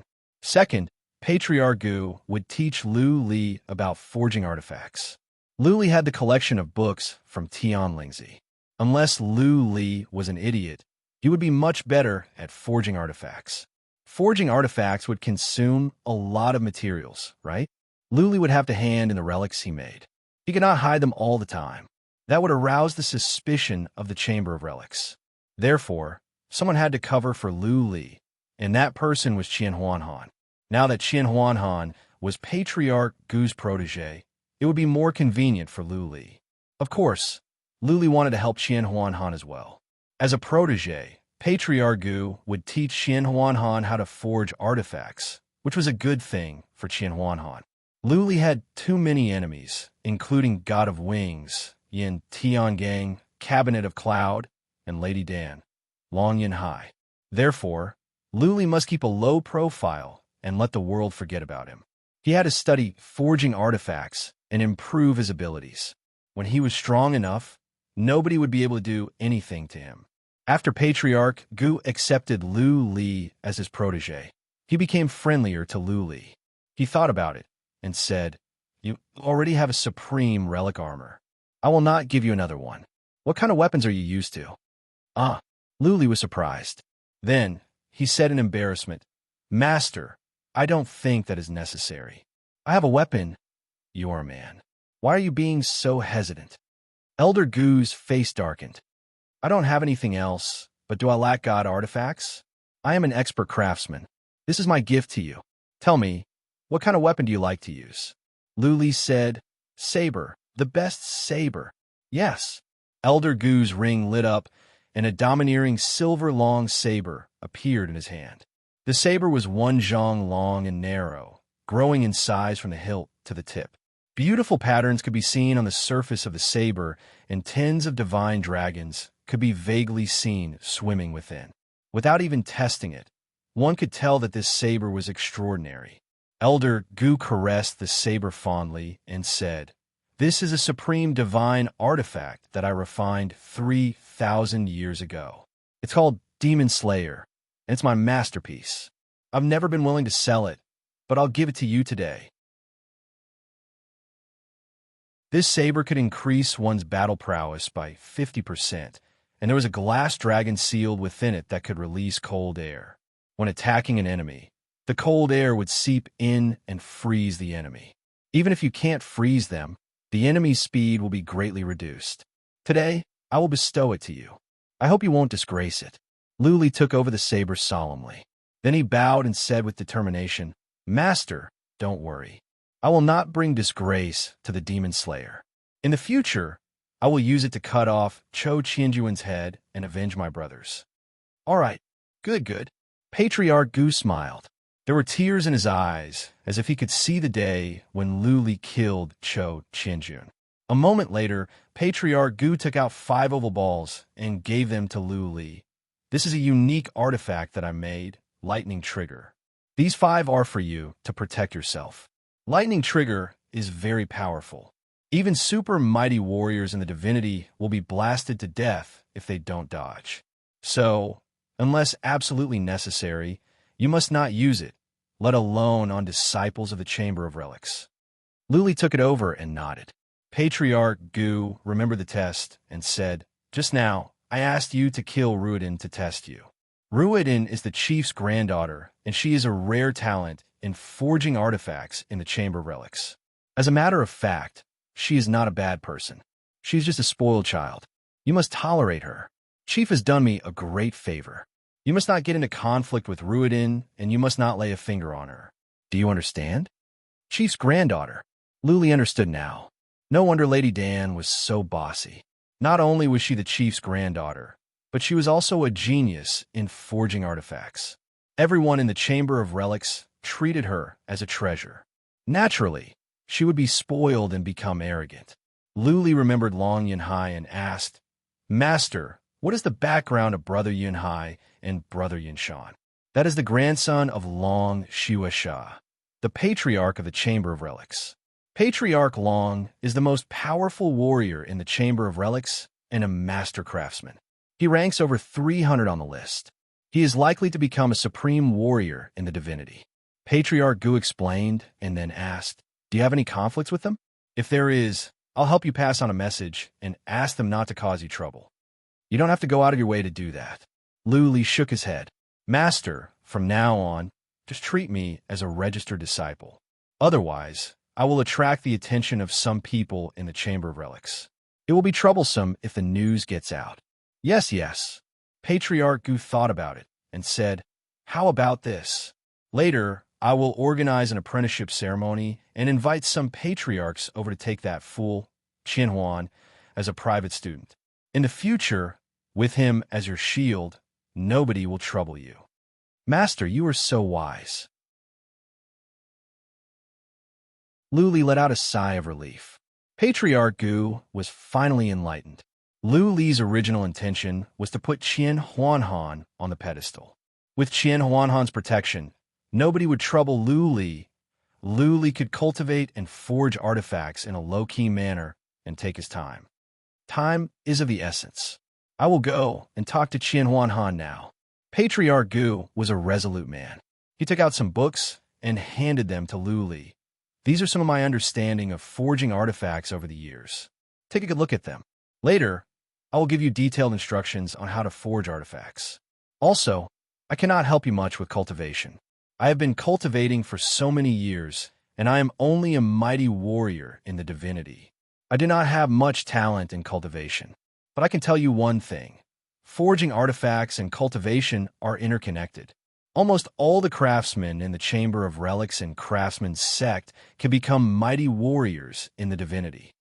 I understand, Master. Lu Li nodded. As a matter of fact, he had noticed this a long time ago. Inhibition formations were helpful to cultivation.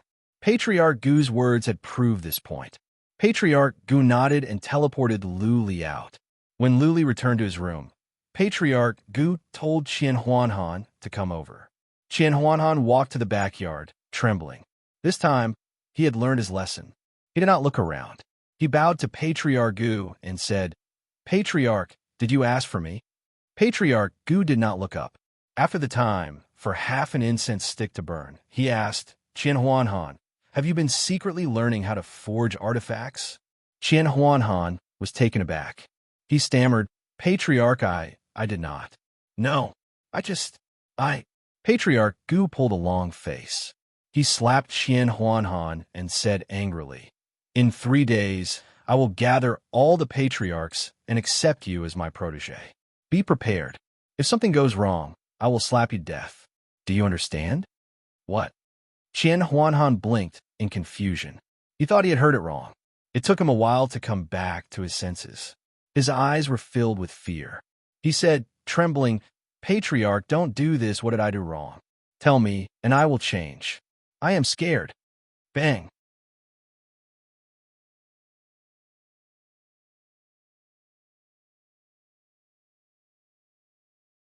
Chapter 1296. 3 days later, Patriarch Gu called many patriarchs over and held an apprenticeship ceremony in the main hall. Lady Dan, Long Yinhai, and other core disciples came to watch.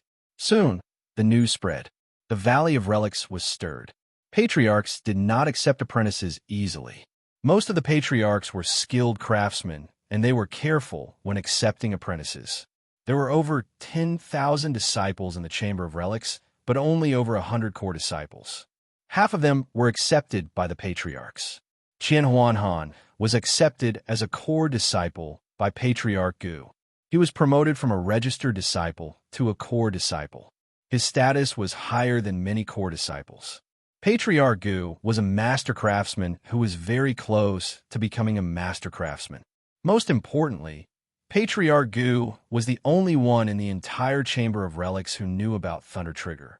Thunder Trigger was a weapon of mass destruction and one of the treasures of the Chamber of Relics. Imagine, if there was an invasion, the Chamber of Relics could take out thousands of Thunder Triggers and blast them. Even 10 super mighty warriors from the divinity would be blasted to smithereens. Because of Thunder Trigger, Patriarch Gu had a special status in the Chamber of Relics. Apart from the chief and the 3 main patriarchs, he was the most powerful one.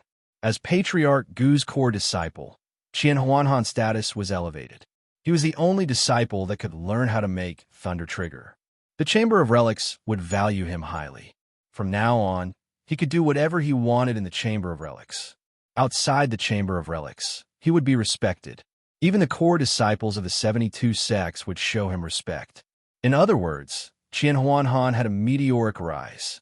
From a registered disciple, he had become a highly sought-after disciple in the Chamber of Relics. Many disciples had stayed in the Chamber of Relics for 1,000 years, and yet they were still average disciples. Qian Huanhan was confused. The past few days felt surreal. It was as if he was in a dream. Occasionally, he would sit down and smile. Even during today's apprenticeship ceremony, he was still a little absent-minded. Elder Gu almost couldn't help but want to give him a few slaps to wake him up. Qian Huanhan was wearing a new robe today. His hair was combed neatly. His cheeks were glowing. He looked very glamorous. On the other hand, Lu Li was in a worse state. He was wearing an old cyan robe. He stood in a corner and served tea to the guests. He was so busy that he looked more like a servant. This time there were some female disciples. They were the daughters or granddaughters of patriarchs and hall masters. They looked at Qian Huanhan with passion. Qian Huanhan had gone from being worthless to being popular. The main reason was that he could learn Elder Gu's Thunderbringer. Based on this, Qian Huanhan had already become an influential figure in the Chamber of Relics. It was almost certain that he would become an elder of the Chamber of Relics in the future. Long Yinhai and the others must be jealous of Qian Huanhan, but they pretended to be very friendly. They treated Qian Huanhan much better, as if they were blood brothers. Miss Dan's attitude was still the same. It was obvious that she was just here to join in the fun. She greeted Qian Huanhan coldly and then ignored him. On the contrary, she was very interested in Lu Li. She found a chance to walk over to Lu Li and said with a smile, "Lu Li, are you upset? Are you very disappointed?" Gu and said Qian is. The way I see it, a person's character is very important. People like you will be at the bottom. You will struggle and look up to others for the rest of your life. Clearly, Lady Dan could tell that Lu Li was still angry. She came over to taunt him. Lu Li was laughing to himself, but he put on a bitter face and said, "Sister Dan, you are right. I will listen to you from now on. I will be low-key and do my work honestly. I will work hard on forging artifacts and learn more from you." Lady Dan was bored by Lu Li's words. She stuck out her chest and said, "That's right. Work hard and perform well. Maybe in hundreds or thousands of years, Patriarch Gu or some other patriarchs will be kind enough to accept you as their protege." Lu Li cupped his fists and said politely, "Thank you for your advice. I will never forget it." Lady Dan walked away with her head held high like a proud peacock. The ceremony began in the hall. Right at that moment, someone announced, "Chief is here." Patriarch Gu and the other patriarchs put on solemn expressions. They stood up and walked out. Long Yinhai and the others followed them. Qian Huanhan was also excited. Chief of Chamber of Relics. Lu Li was curious. Chief of Chamber of Relics was a master craftsman and a super mighty warrior in the divinity. He was well known in Southern divinity and was one of the most influential figures. A group of people followed them out. Lu Li took a peek and saw a silver-haired old man walking in with a group of patriarchs. This old man was hale and hearty. He was on the thin side and not tall. His eyes were especially memorable. His eyes were bright and deep like the sea, as if they contained a whole world. Ha, ha, ha. Shanha is recruiting a protege. How can I not be here? The pavilion master laughed heartily as he chatted with a group of elders. After he brought his people in and sat on the main seat, his gaze swept across the faces of the group of people. Lu Li made eye contact with him. He felt the chief's eyes could penetrate his soul and see through his secrets. "What?" Chief was surprised when he saw Lu Li. He asked with curiosity, "How come I don't know you? Is he new?" Swish, swish, swish. Many people turned to look at Lu Li, who had become eye-catching. Patriarch Gu snorted all of a sudden. "Chief, this is indeed a new protege. He's been assigned to work for me. His character is not good enough. He is not worth mentioning. Chief, let me introduce you. This is Qian Huanhan, my protege." Chief's eyes glowed. He looked at Patriarch Gu and then paid no more attention to Lu Li. She turned to Qian Huanhan and said, "Your name is Qian Huanhan, right?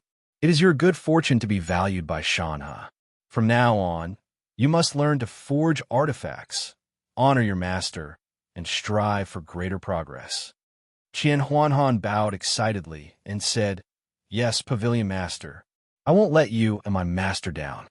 Once again, everyone was distracted by Qian Huanhan. No one paid any attention to Lu Li. Patriarch Gu's remark about Lu Li's character had sentenced Lu Li to death. From now on, Lu Li would never be able to make a name for himself in the Chamber of Relics. No one would care about a registered disciple with no future. The ceremony officially began. Witnessed by many people, Qian Huanhan became Patriarch Gu's protege. Elder Gu had also given Qian Huanhan a supreme gray divine weapon. This was not counting the gift from the pavilion leader, which was also a supreme gray divine weapon. Many people were envious of it. After all, the gift from the pavilion leader was no small matter. Qian Huanhan was a supreme gray divine weapon. With the gift from Chief, Qian Huanhan could basically do whatever he wanted in the Chamber of Relics. As long as he did not provoke Lady Dan or Long Yinhai, the average disciples would not dare to offend Qian Huanhan. After some excitement, the guests left. When everyone was gone, Patriarch Gu called Lu Li to the backyard at once.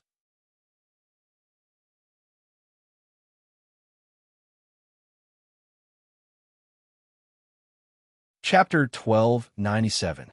No wonder. Lu Li understood now. No wonder Chief Master cared so much about him and asked about him. Fortunately, Patriarch Gu covered it up for Lu Li. Chief Master did not pursue the matter further and asked Patriarch Gu to investigate in secret. Lu Li nodded. Yes, Master. I have an enchanted soul in my soul. I got it by chance. You sure have many secrets. Patriarch Gu put on a rare smile. You have just ascended to the divinity, and you can get your hands on a rare enchanted soul. Do you have a strong background in the divinity? Enchanted souls are precious. No. Lu Li forced a smile. Master, do you think I will be hunted down if I have a strong background? Why would I try so hard to escape to the Valley of Relics? Lu Li thought about it and explained, I have a sister. She should be a disciple of a major force in the divinity. By chance, she went to the mortal world and was adopted by my father. The enchanted soul belongs to her. Now, my sister has been brought back to the divinity. I do not know which force she belongs to. All I know is that her family or force has the word I in their name. And I? Elder Gu frowned and said, there are many big powers in the divine realm with the word and I in their names. There are two in the 72 holy sects. One is Ni Palace, and the other is Tian and I Alliance. I still remember that there are some hidden big powers with the word Nai in their names. Lu Li's eyes glowed. He took out a portrait at once and handed it to Patriarch Gu. Master, can you help me find out? I want to find my sister. I just need to find her and make sure that she is doing well. I don't need to do anything else. That is easy. Patriarch Gu put away the portrait and nodded. I will send someone to the Cabinet of Mystery later. There is nothing in the world that the Cabinet of Mystery cannot find out. As long as they have enough divine sources, they can find out a lot of information. Ling Wanjian must have asked the Cabinet of Mystery to find out that you killed Ling Faidu. It is a pity that there is no proof of what happened at the Brown Blood Mountain, or else Ling Wanjian would have lost his life. Yes, thank you, Master. Lu Li cupped his fists gratefully. Cabinet of Cloud was one of the 72 sections. It was not surprising that they could trace his identity. He didn't care about what happened in the Cabinet of Cloud. As long as he didn't go out, with Elder Gu's protection, Ling Wanjian wouldn't dare to attack the Valley of Artifacts. What he cared about was the Pavilion Master. He asked worriedly, Master, the Pavilion Master, don't worry, I'll take care of it. Elder Gu waved his hand and said, the Pavilion Master and I are like brothers. He will listen to my words. You just cultivate in peace. Take a good look at the books I gave you. If there's anything you don't understand, you can ask me. If you're free, you can go to the Equipment Refining Hall with Qian Huanhan to practice. Learn how to make equipment embryos first. We'll talk about it after you make all kinds of perfect equipment embryos. Yes. Lu Li cupped his fists and left. He went back to his room. Before he entered his room, he was dragged into Qian Huanhan's room. Qian Huanhan touched his face in confusion and asked, Brother Li, have I really become Master's direct disciple? Why do I feel like I'm still dreaming? Qian Huanhan had become Lu Li's direct disciple, but he still called Lu Li Brother Li and was still so close to Lu Li. Lu Li was glad about this. Lu Li nodded and said, yes. If you think you're still dreaming, how about I give you a slap to wake you up? Well, I don't think so. I have been slapped by Patriarch Gu every day. I will lose my mind if you slap me. Qian Huanhan said bitterly. Then he asked, "Why did Patriarch—" "No, Master asked you to go. Why didn't he ask me to go and teach me?" Lu Li burst into laughter. Patriarch Gu did not think much of Qian Huanhan. He was just using Qian Huanhan as a target. Why would Patriarch Gu have the patience to teach Qian Huanhan? Lu Li took out the book Patriarch Gu gave him and said, "Patriarch Gu passed on his experience in forging artifacts to us. Han, let me copy it and I will bring it back to you later." Lu Li approved of Qian Huanhan. He also believed that if Qian Huanhan was not good at forging artifacts, nobody would believe that Qian Huanhan was Patriarch Gu's direct disciple. Qian Huanhan would not be able to shield Lu Li from troubles. Good. Qian Huanhan was overjoyed, but he was not an idiot. Soon he asked, "Why didn't Master give it to me in person? Why did he ask you to teach it to me?" Logically speaking, Patriarch Gu should have given something of such importance to Qian Huanhan in person. Lu Li was only a registered disciple. How could Patriarch Gu let Lu Li watch and learn together? Lu Li made up a story. Patriarch Gu said he approved of your talent in forging artifacts, but he is speechless about your emotional intelligence. He said that every time he sees you, he wants to hit you. So, in order not to regret taking you in as his direct disciple, he decided not to see you for a while in case you drive him mad. Qian Huanhan touched his nose in embarrassment. Then, he said with a frown, "I don't know why. Master just doesn't like me, and he will hit me for no reason. I don't think I've done anything wrong, okay? From now on, focus on forging artifacts." Lu Li patted Qian Huanhan's shoulder and said, "As long as you can improve quickly in forging artifacts, I believe Patriarch Gu will treat you better." Lu Li took out a pen and paper to make a copy. When he was done, he gave the original copy to Qian Huanhan. Then, Lu Li went to the backyard to ask for Patriarch Gu's opinion. After all, he had taken the liberty to give Patriarch Gu's book to Qian Huanhan. Patriarch Gu did not say anything. He even praised Lu Li for doing the right thing. Now that Patriarch Gu had taken Qian Huanhan in as his direct disciple, Patriarch Gu would feel ashamed if Qian Huanhan was not good at forging artifacts. Lu Li went into closed-door cultivation as soon as he came back. He began to read the books given to him by Patriarch Gu, which contained Patriarch Gu's thoughts and understanding on forging artifacts. The various steps of forging artifacts were recorded in detail. They were well-organized and easy to understand. Lu Li spent several days reading all the books given to him by Patriarch Gu. Now, he had a systematic understanding of forging artifacts. There were 4 steps to forging artifacts. The first step was to forge artifacts, which was the simplest. Average disciples could master this step after a period of practice. The second step was to inscribe formations. Why were relics so powerful? It was because of the formations inside. The more advanced the formations, the more powerful the relics would be. The third step was to seal the artifact spirit. Many relics had artifact spirits. The artifact spirit was used to control the formations inside, balance the formations inside, and increase the power of the formations. The last step was the most important, which was to stabilize the relics. The relics must be shaped and stabilized. If a relic was not stable, then it would be a piece of junk. For example, if something went wrong with a relic armor all of a sudden, then even a supreme relic would be no different from an average iron armor. The relic would be destroyed in an instant. Stabilizing a relic was also related to its level. If this step was not done well, a supreme relic might be reduced to a high level. Therefore, if the formation and artifact spirit were all right, then one would be able to forge a supreme relic. Of course, there was another step that was critical, and that was the formation. If one could not inscribe profound formations, then one would never be able to forge a high-level relic. Formations were the foundation. Yes, Lu Li put away the books. He made up his mind to become a forger in a year and forge a relic.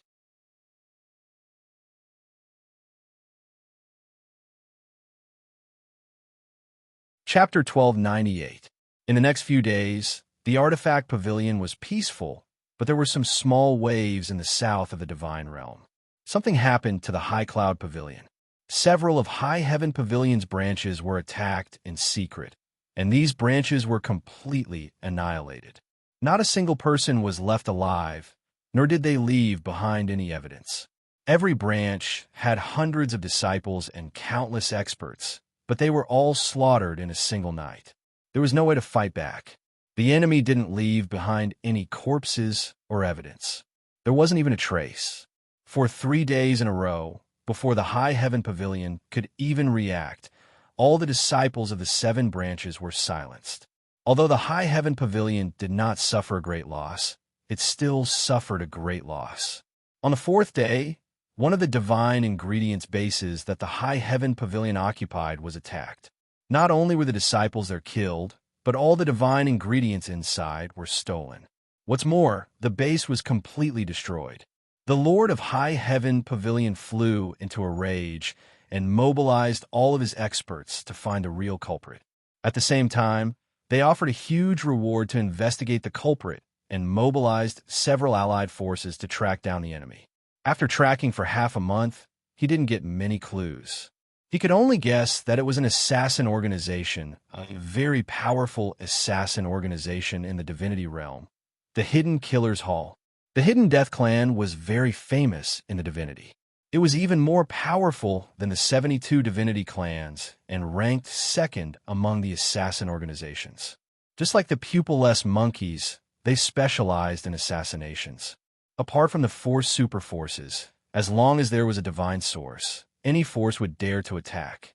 After guessing that it was the Hidden Kill Hall, the Cabinet of Cloud was terrified. They did not dare to cause trouble for the Hidden Kill Hall, and they did not have to look for the culprit. The people from the Cabinet of Cloud had actually guessed that the mastermind was either the Artifact Pavilion or the Craftsman's sect. It was more likely that the Artifact Pavilion was the culprit. If it was the Craftsman's sect, they would probably attack the headquarters of the High Heaven Pavilion. The Pavilion Master of High Heaven Pavilion ordered all branch disciples to return to High Heaven Mountain and the sects to retreat and defend to reduce losses. They believed that the Hidden Killers would not dare to attack the Ling Shao Mountain, which would cost them a lot. Even if the Chamber of Relics was as rich as a country, they would not be able to afford it. At the back of Ling Shao Mountain, Ling Hong walked over on foot and entered a cave.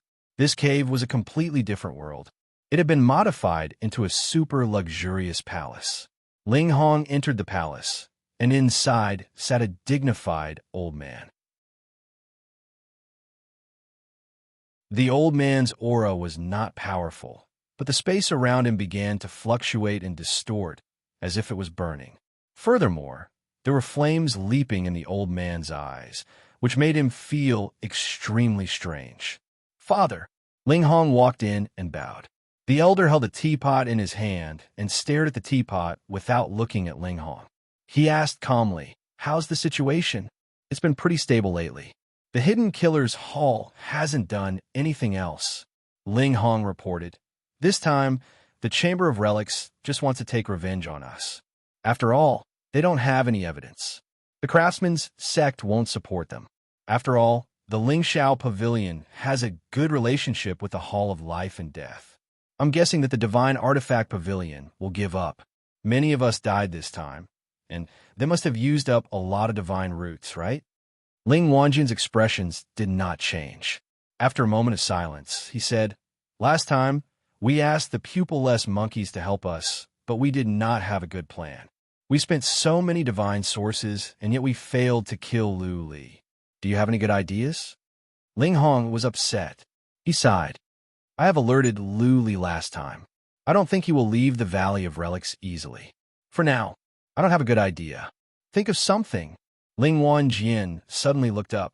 The 2 flames in his eyes were like the souls of beasts that could devour people's souls. He said coldly, "The entire Southern Divinity is laughing at us. My grandson was murdered, and the murderer can get away with it? As long as Lu Li is alive, I will never be able to hold my head high. I do have one idea." Ling Hong said after a moment of hesitation, "I have found out that Lu Li's family is in the Earth Imperial Universe. How about I go to the space-time office? I can bring some of Lu Li's family to the divinity and force Lu Li to come out and die. Slap! All of a sudden, Ling Wanjian slapped Ling Hong's face. Ling Hong trembled. He had to take 7 or 8 steps back before he could steady himself. There were 5 bloody marks on his face. Bastard! You haven't made any progress after all these years. Ling Wanjian's eyes were clouded with anger. He scolded. How many times have I told you? Fight with dignity. Repay kindness with kindness and seek revenge with hatred. You can use tricks, but you cannot resort to despicable means. That will ruin the reputation that the Ling family has built for generations. It will crush the pride of the Ling family disciples. Despicable means will deceive people and make them lose the will to fight. If a warrior ponders over such things all day long, he will lose the heart of a warrior and will never have the chance to climb to the peak. Ling Hong was pale from the scolding, but he did not say anything. He cupped his fists and said, Father, you are right. I was blinded by hatred. Father, please wait. I will bring someone in. He knows Lu Li well. I think he can help. Ling Hong left and came back after an hour. He came back with a gray-haired old man. This old man was quite impressive. What impressed people was his aquiline nose. One look and Ling Hong could tell that he was a cruel man. The gray-haired old man walked in. He looked at Ling Wanjian and bowed in fear. I am Yin Tiangang, the town patriarch of the Black Dragon Mansion. Nice to meet you, Lord Ling. Ling Wanjian threw Yin Tiangang a glance without saying anything. He turned to Ling Hong as if asking why he brought this man in. Ling Hong explained, Father, the Tiangang family is in a universe close to Lu Li's.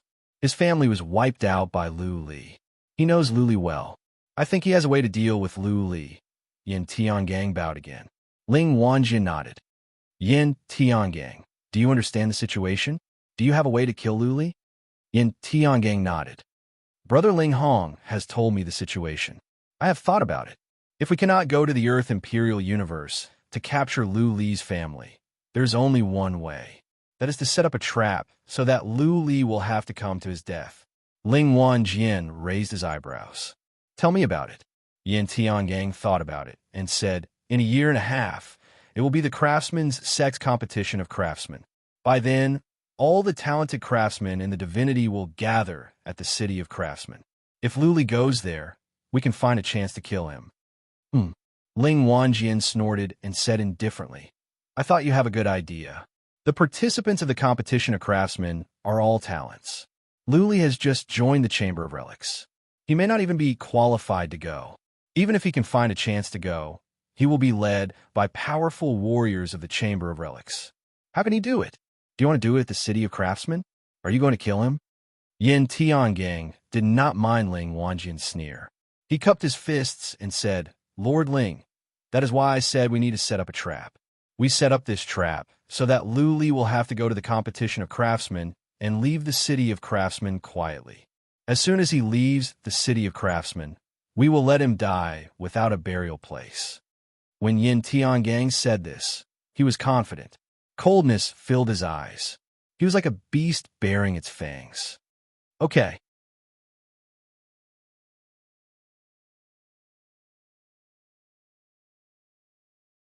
Chapter 1299. Lu Li had been living a comfortable life.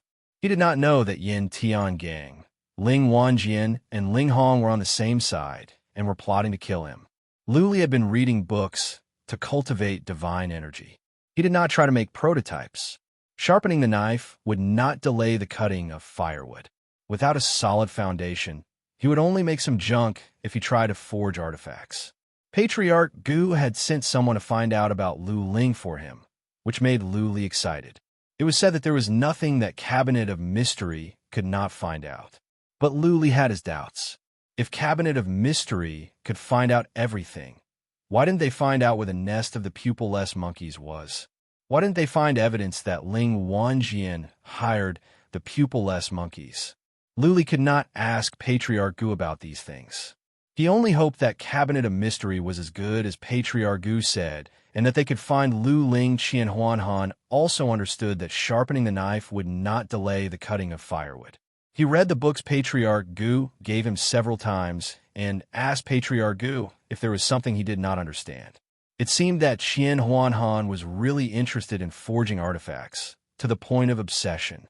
Patriarch Gu did not like Qianhuanhan at first, but he did not make trouble for him recently. Patriarch Gu gave Qianhuanhan some more books and asked him to copy them for Lu Li. With Patriarch Gu around, Long and High, Lady Dan, and the others did not trouble Lu Li. Lu Li never went out. He had been reading and cultivating for the past half a year. He did not make much progress. The wind-related fundamental principle and the slayers remained at the same level. But his divine energy was doing well, and he had accumulated a lot. Lu Li was well aware that after he became an immortal, it would be hard for him to progress quickly in a short time. Yin Tiangang cultivated for hundreds of thousands of years before he became a mighty warrior in the divinity, and so did Emperor of Heaven Reverse. During the past half a year, Lu Li had made great progress in forging artifacts. He had all the books collected by a master craftsman and the books given by Patriarch Gu. Lu Li had devoted himself to studying. He would be an idiot if he could not make any progress. Qianhuanhan stopped cultivating and began to make prototypes. He made several simple prototypes, and all of them were perfect. He had some foundation in refining tools, and the tool embryo he refined during the assessment was already perfect. Patriarch Gu was generous. Lu Li and Qianhuanhan could use the materials in the Hall of Materials as they wished, as long as they did not waste them. Lu Li arrived at the Hall of Artifact Forging. Qianhuanhan had just made a prototype, a square shield. When he saw Lu Li come in, he handed it over with excitement and said, "Brother Li, take a look at the prototype I made. What do you think?"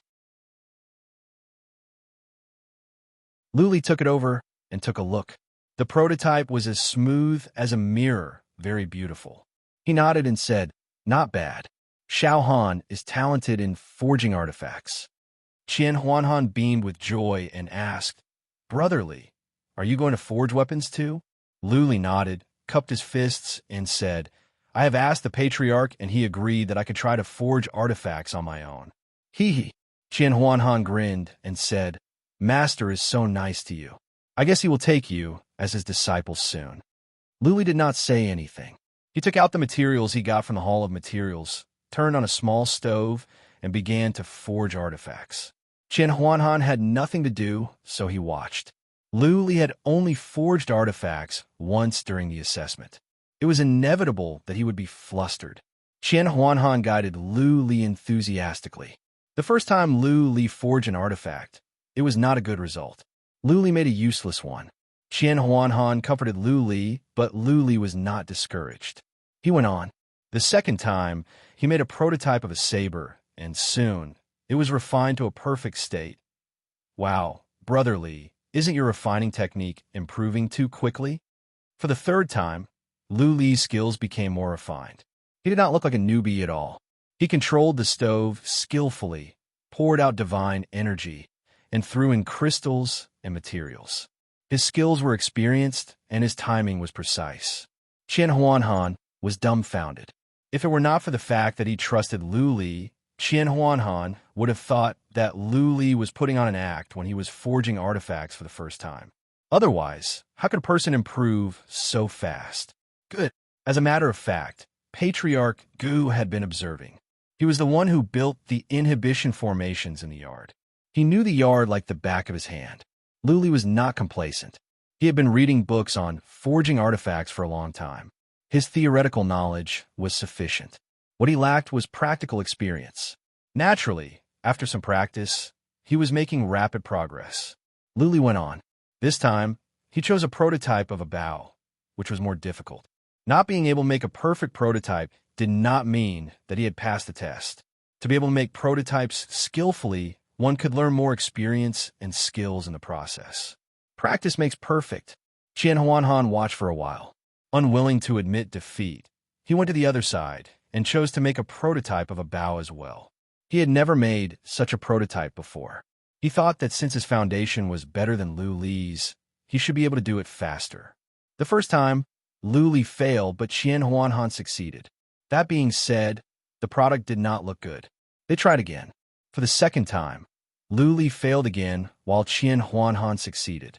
Qian Huanhan regained some confidence. It was a pity that he had not made a perfect prototype yet. The third time, Lu Li finally made it. Qian Huanhan made it as well. He was making some progress, but it was not perfect yet. The fourth time, the fifth time, what made Qian Huanhan speechless was that Lu Li had made a perfect prototype of a bow before him. In the end, the bow Qian Huanhan made still had some flaws. "Brother Li, you are amazing." Qian Huanhan was frustrated. Clearly, Lu Li had never been involved in forging artifacts during the test. During this time, Qian Huanhan had been forging artifacts while Lu Li had been cultivating. Qian Huanhan did not know that Lu Li was so talented. "It is not that I am amazing, but that you are not calm enough." Lu Li smiled lightly and said, "Forging artifacts is the same as cultivation. You must be calm and able to endure loneliness. Otherwise, you will not achieve anything. You are not steady enough." Yes, Qian Huanhan was encouraged. His fighting spirit was reignited.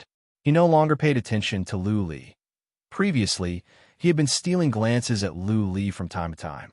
Naturally, he was distracted. Therefore, his skills were not precise enough. Naturally, he could not make a perfect prototype. Lu Li did not take a rest. He chose to start working on another prototype that was more difficult, a mace. The mace had a unique design. Naturally, it was more demanding to make. It was several times more difficult than a bow. Lu Li immersed himself in the room. He had forgotten everything that was going on outside, including Qian Huanhan, who was next to him. He had devoted himself to forging artifacts. It was the same for Qian Huanhan. He tried again and again. After 2 more failures, he finally made a perfect prototype of a bow. After making several confirmations, Qian Huanhan was delighted. He walked toward Lu Li at once, trying to tell him the good news. However, when he threw a glance to Lu Li and saw that Lu Li was holding a black mace, Qian Huanhan's delight vanished.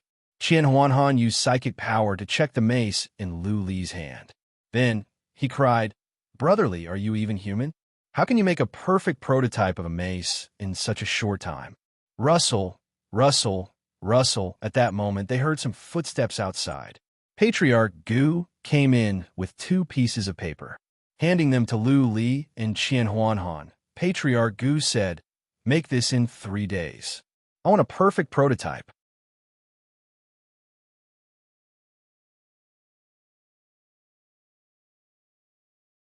Chapter 1300. The item that Patriarch Gu told them to make was not an average weapon. It was more like a strange toy. Nobody knew what it could be used for. The shape was strange, and it was not a single piece. It was a combination. It was complicated. Since Patriarch Gu had given them the order, the 2 had to try their best. They did not take rash actions. Instead, they studied the blueprint carefully and tried to figure out how to make it. Qian Huanhan began after a long time. Lu Li frowned at him, but said nothing. He continued to sit cross-legged and watch. He watched for a full 2 days before making his move. During those 2 days, Qian Huanhan had tried 6 times, and all of them failed. Lu Li looked at him for a while, and then began to work on the artifact himself. Unsurprisingly, Lu Li failed the first time and the second time as well. The third time, he succeeded, albeit with many flaws. Wow, Qian Huanhan had just failed once. He took a look and was thrilled to see that Lu Li had succeeded. He walked over and exclaimed, "Brother Li, how did you do it? The clasp inside can break easily. How did you make it?" Lu Li did not answer Qian Huanhan's question. He thought for a while and said, "Watch me. I will try again." Lu Li turned on the stove, prepared all kinds of materials, and started again. He moved as fast as lightning. He poured out divine energy and used crystals and materials without a moment's pause. He stared at the stove with full attention and tried to sense the situation. His movements were smooth and smooth. He was more experienced and familiar than Qian Huanhan. Buzzing, 2 hours later, the lid of the stove was opened. Luli patted the stove, and a strange prototype appeared. Luli grabbed it in his hand and grinned after he studied it. Perfect. Qian Huanhan took the prototype and gave it a thumbs up. Brotherly, you are much more talented than I am in forging artifacts. Why didn't our master take you in as his protege? Don't talk nonsense. Luli waved his hand and said, hurry up and go do it. Otherwise, the elders will punish you later. Right. Qian Huanhan came to his senses. He walked to his stove with a frown. He didn't start right away. Instead, he spent the time for several incense sticks to burn to recall what happened when Luli was working on the artifact. It was a pity that it was not perfect. Qian Huanhan thought hard about it and continued. After 3 days, he finally made a perfect tool embryo. Patriarch Gu came in at the right time. He took the prototypes made by Lu Li and Qian Huanhan. He nodded, but did not offer any praise. He paused for a moment, and then said, I'm going to forge a weapon. Go and get the divine materials I need, and watch carefully at the side later. Lu Li and Qian Huanhan's eyes glowed. Patriarch Gu allowed them to watch.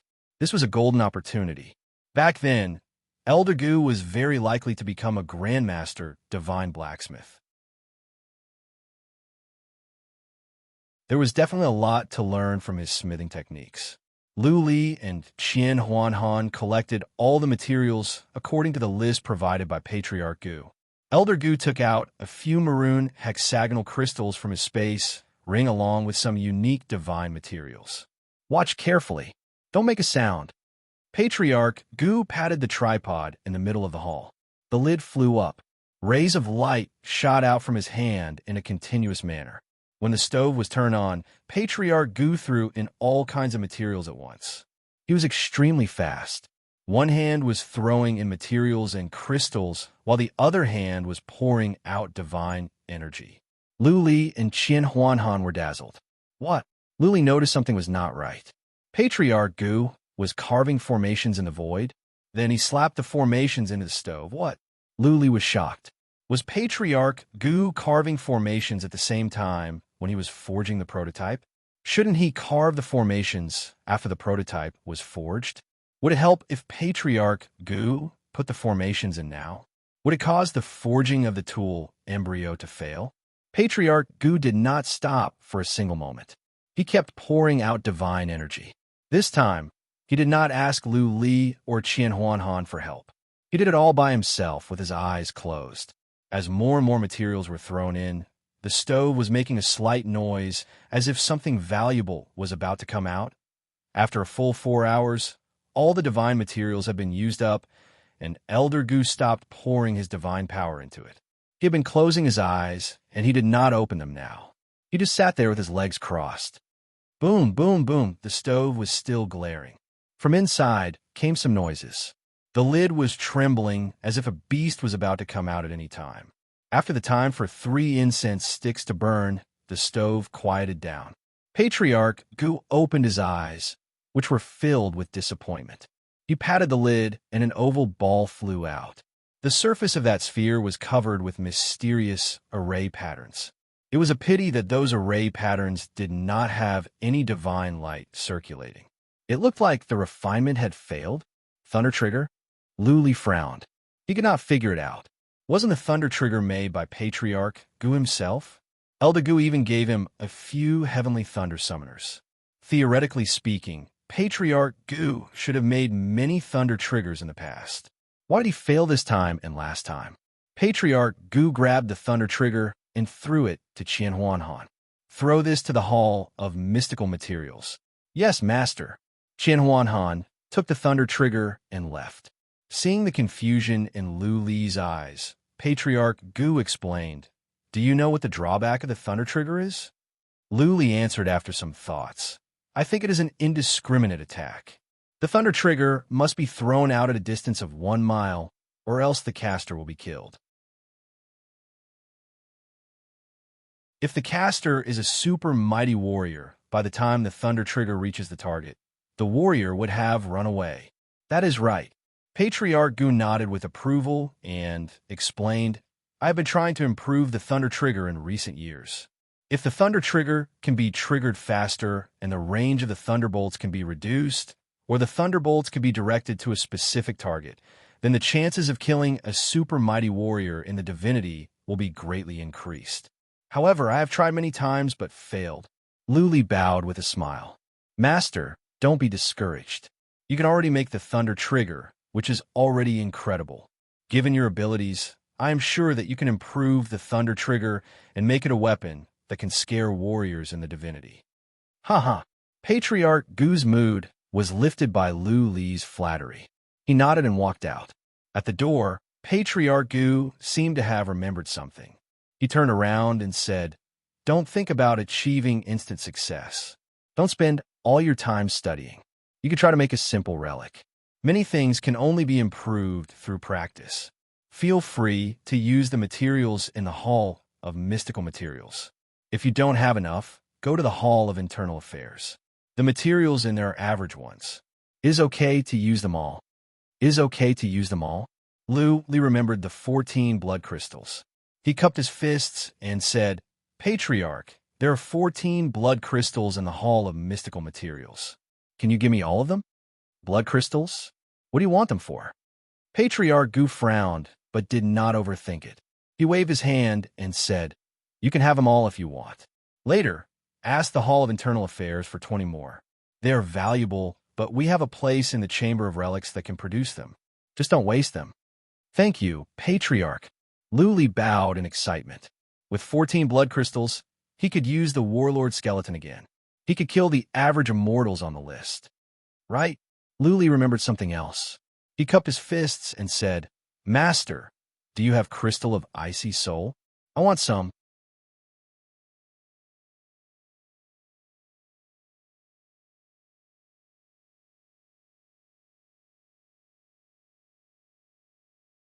Chapter 1301. Stone of Icy Soul. Patriarch Gu thought about it and asked Lu Li with confusion, "I think the stone is used to improve inhibition formations, right? Forging artifacts is not important and I don't have it. If you want it, take my token to the Division of Internal Affairs and tell them that I need it." Patriarch Gu gave Lu Li a white jade token with the word Gu engraved on it. Lu Li bowed to Patriarch Gu gratefully. Patriarch Gu did not ask for the reason.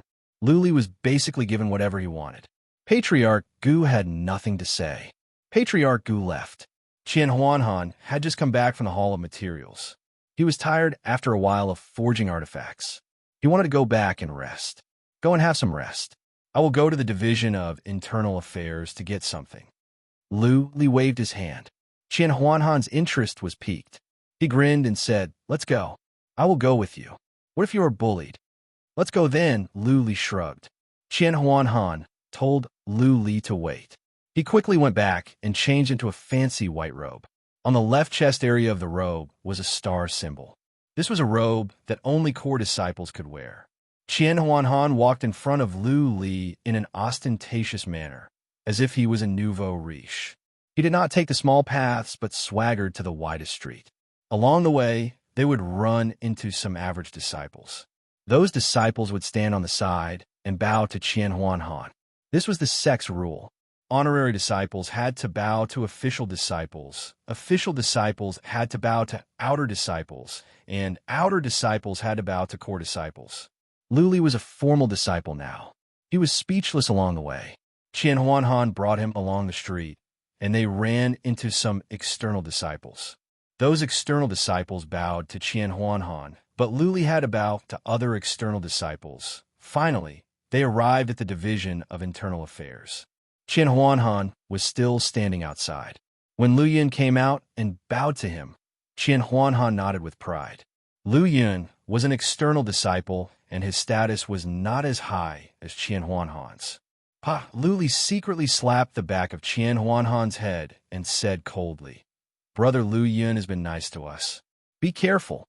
You will get yourself killed if you act tough." Qian Huanhan was frightened. Looking at Lu Li, he said, "Brother Li, don't hit me outside. Save me some face. After all, I am a core disciple." Lu Li didn't give Qian Huanhan any face. He snorted and said, "If you dare to disrespect Brother Lu Yun, I will fall out with you. Qian Huanhan was completely terrified. He put on a flattering smile and said, I don't dare, I don't dare. Brotherly, I was wrong. I will change, okay? Lu Yin was walking in the front. Even though Lu Li and Qian Huanhan's voices were low, Lu Yin heard them. He turned around and smiled, not minding it at all. Lu Li and Qian Huanhan greeted the Patriarch of Internal Affairs. Lu Yin showed them to his side chamber.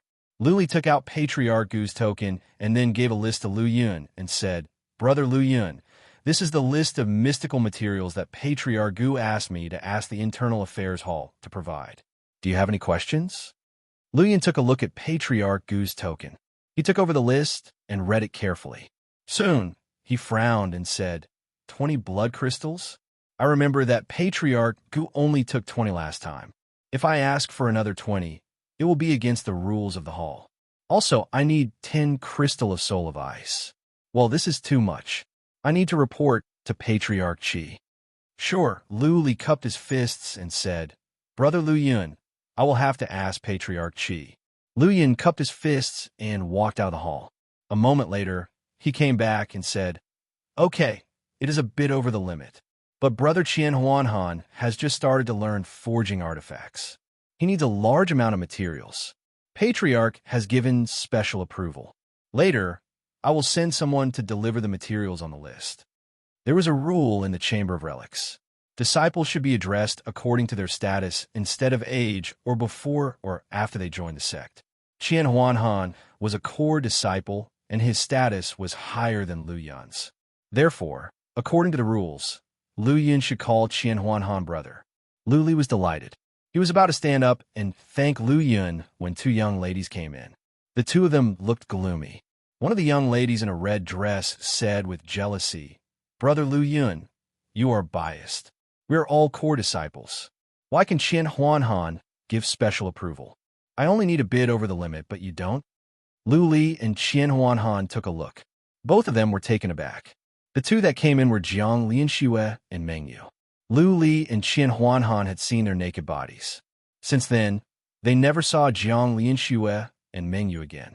They didn't even attend Qian Huanhan's apprenticeship ceremony. Therefore, Lu Li and Qian Huanhan felt awkward when they saw Jiang Lianxue and Meng Yu all of a sudden. Lu Li soon calmed down. He did not look at them. Qian Huanhan, on the other hand, stared at them without the slightest scruple. Qian Huanhan's eyes glowed as if he was trying to see through their clothes to their exquisite bodies. Jiang Lianxue and Meng Yu felt uncomfortable under Qian Huanhan's stare. Meng Yu hid behind Jiang Lianxue shyly. Jiang Lianxue was enraged. She glared at Qian Huanhan and said, Qian Huanhan, you have just become a core disciple. Do you think I won't dig your eyeballs out? Qian Huanhan came back to his senses. He grinned and said, sorry, Sister Lianxue. You are so beautiful that I could not help but look at you. I hope you don't mind. Jiang Lianxue snorted. She paid no more attention to Qian Huanhan. Looking at Lu Yun, she said, Lu Yun, if you want to give them special approval, then you must give me special approval as well. Otherwise, I will not agree to it today. Lu Yun forced a smile. Sister Lianxue, this is not what they want. It is what Patriarch Gu wants. Also, it only exceeded the limit by a little bit. You have exceeded the limit by a lot. If the higher-ups know about this, the Hall of Internal Affairs will be punished as well. Also, they're giving special approval to Patriarch Qi. If you're not happy, you can ask Patriarch Qi. Lu Yun's words were reasonable, but Jiang Lianxue would not let it go. I don't care. Either they do not exceed the limit. If they exceed the limit and you don't give me the approval, then I will not agree to it. I will not let this go even if the chief finds out. Let's follow the rules. Lu Li and Qian Huanhan were speechless. This Jiang Lianxue was no better than the others. She was unreasonable and capricious. Lu Yun looked at Qian Huanhan and Lu Li, embarrassed. Naturally, Lu Li could not say anything in this situation. Qian Huanhan said with a straight face, Sister Lianxue, don't be unreasonable. Why are you making things difficult for Lu Yun? Go to Patriarch Qi if you can. Jiang Lianxue was already angry. How dare Qian Huanhan make fun of her? She glared at Qian Huanhan and said, Qian Huanhan, who do you think you are? You're just lucky enough to be accepted as Patriarch Gu's protege. Do you really think you are somebody? You have no right to speak in the Chamber of Relics. Do you believe that I will slap you? Qian Huanhan was enraged.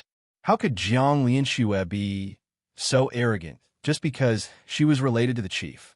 Without hesitation, Qian Huanhan retorted, Slap me? You can try.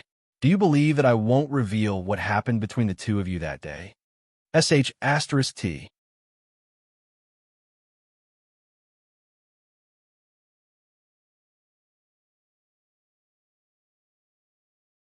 Chapter 1302. As soon as Qian Huanhan said those words, Jiang Lianxue and Meng Yu's expressions changed. Jiang Lianxue's eyes were filled with murderous intent. Her pretty face was twisted. She was like a lioness that was about to devour someone. Good, Jiang Lianxue said. She glanced at Qian Huanhan and Lu Li and said coldly, You acted well the other day. Just you wait. With that said, Jiang Lianxue left with Meng Yu.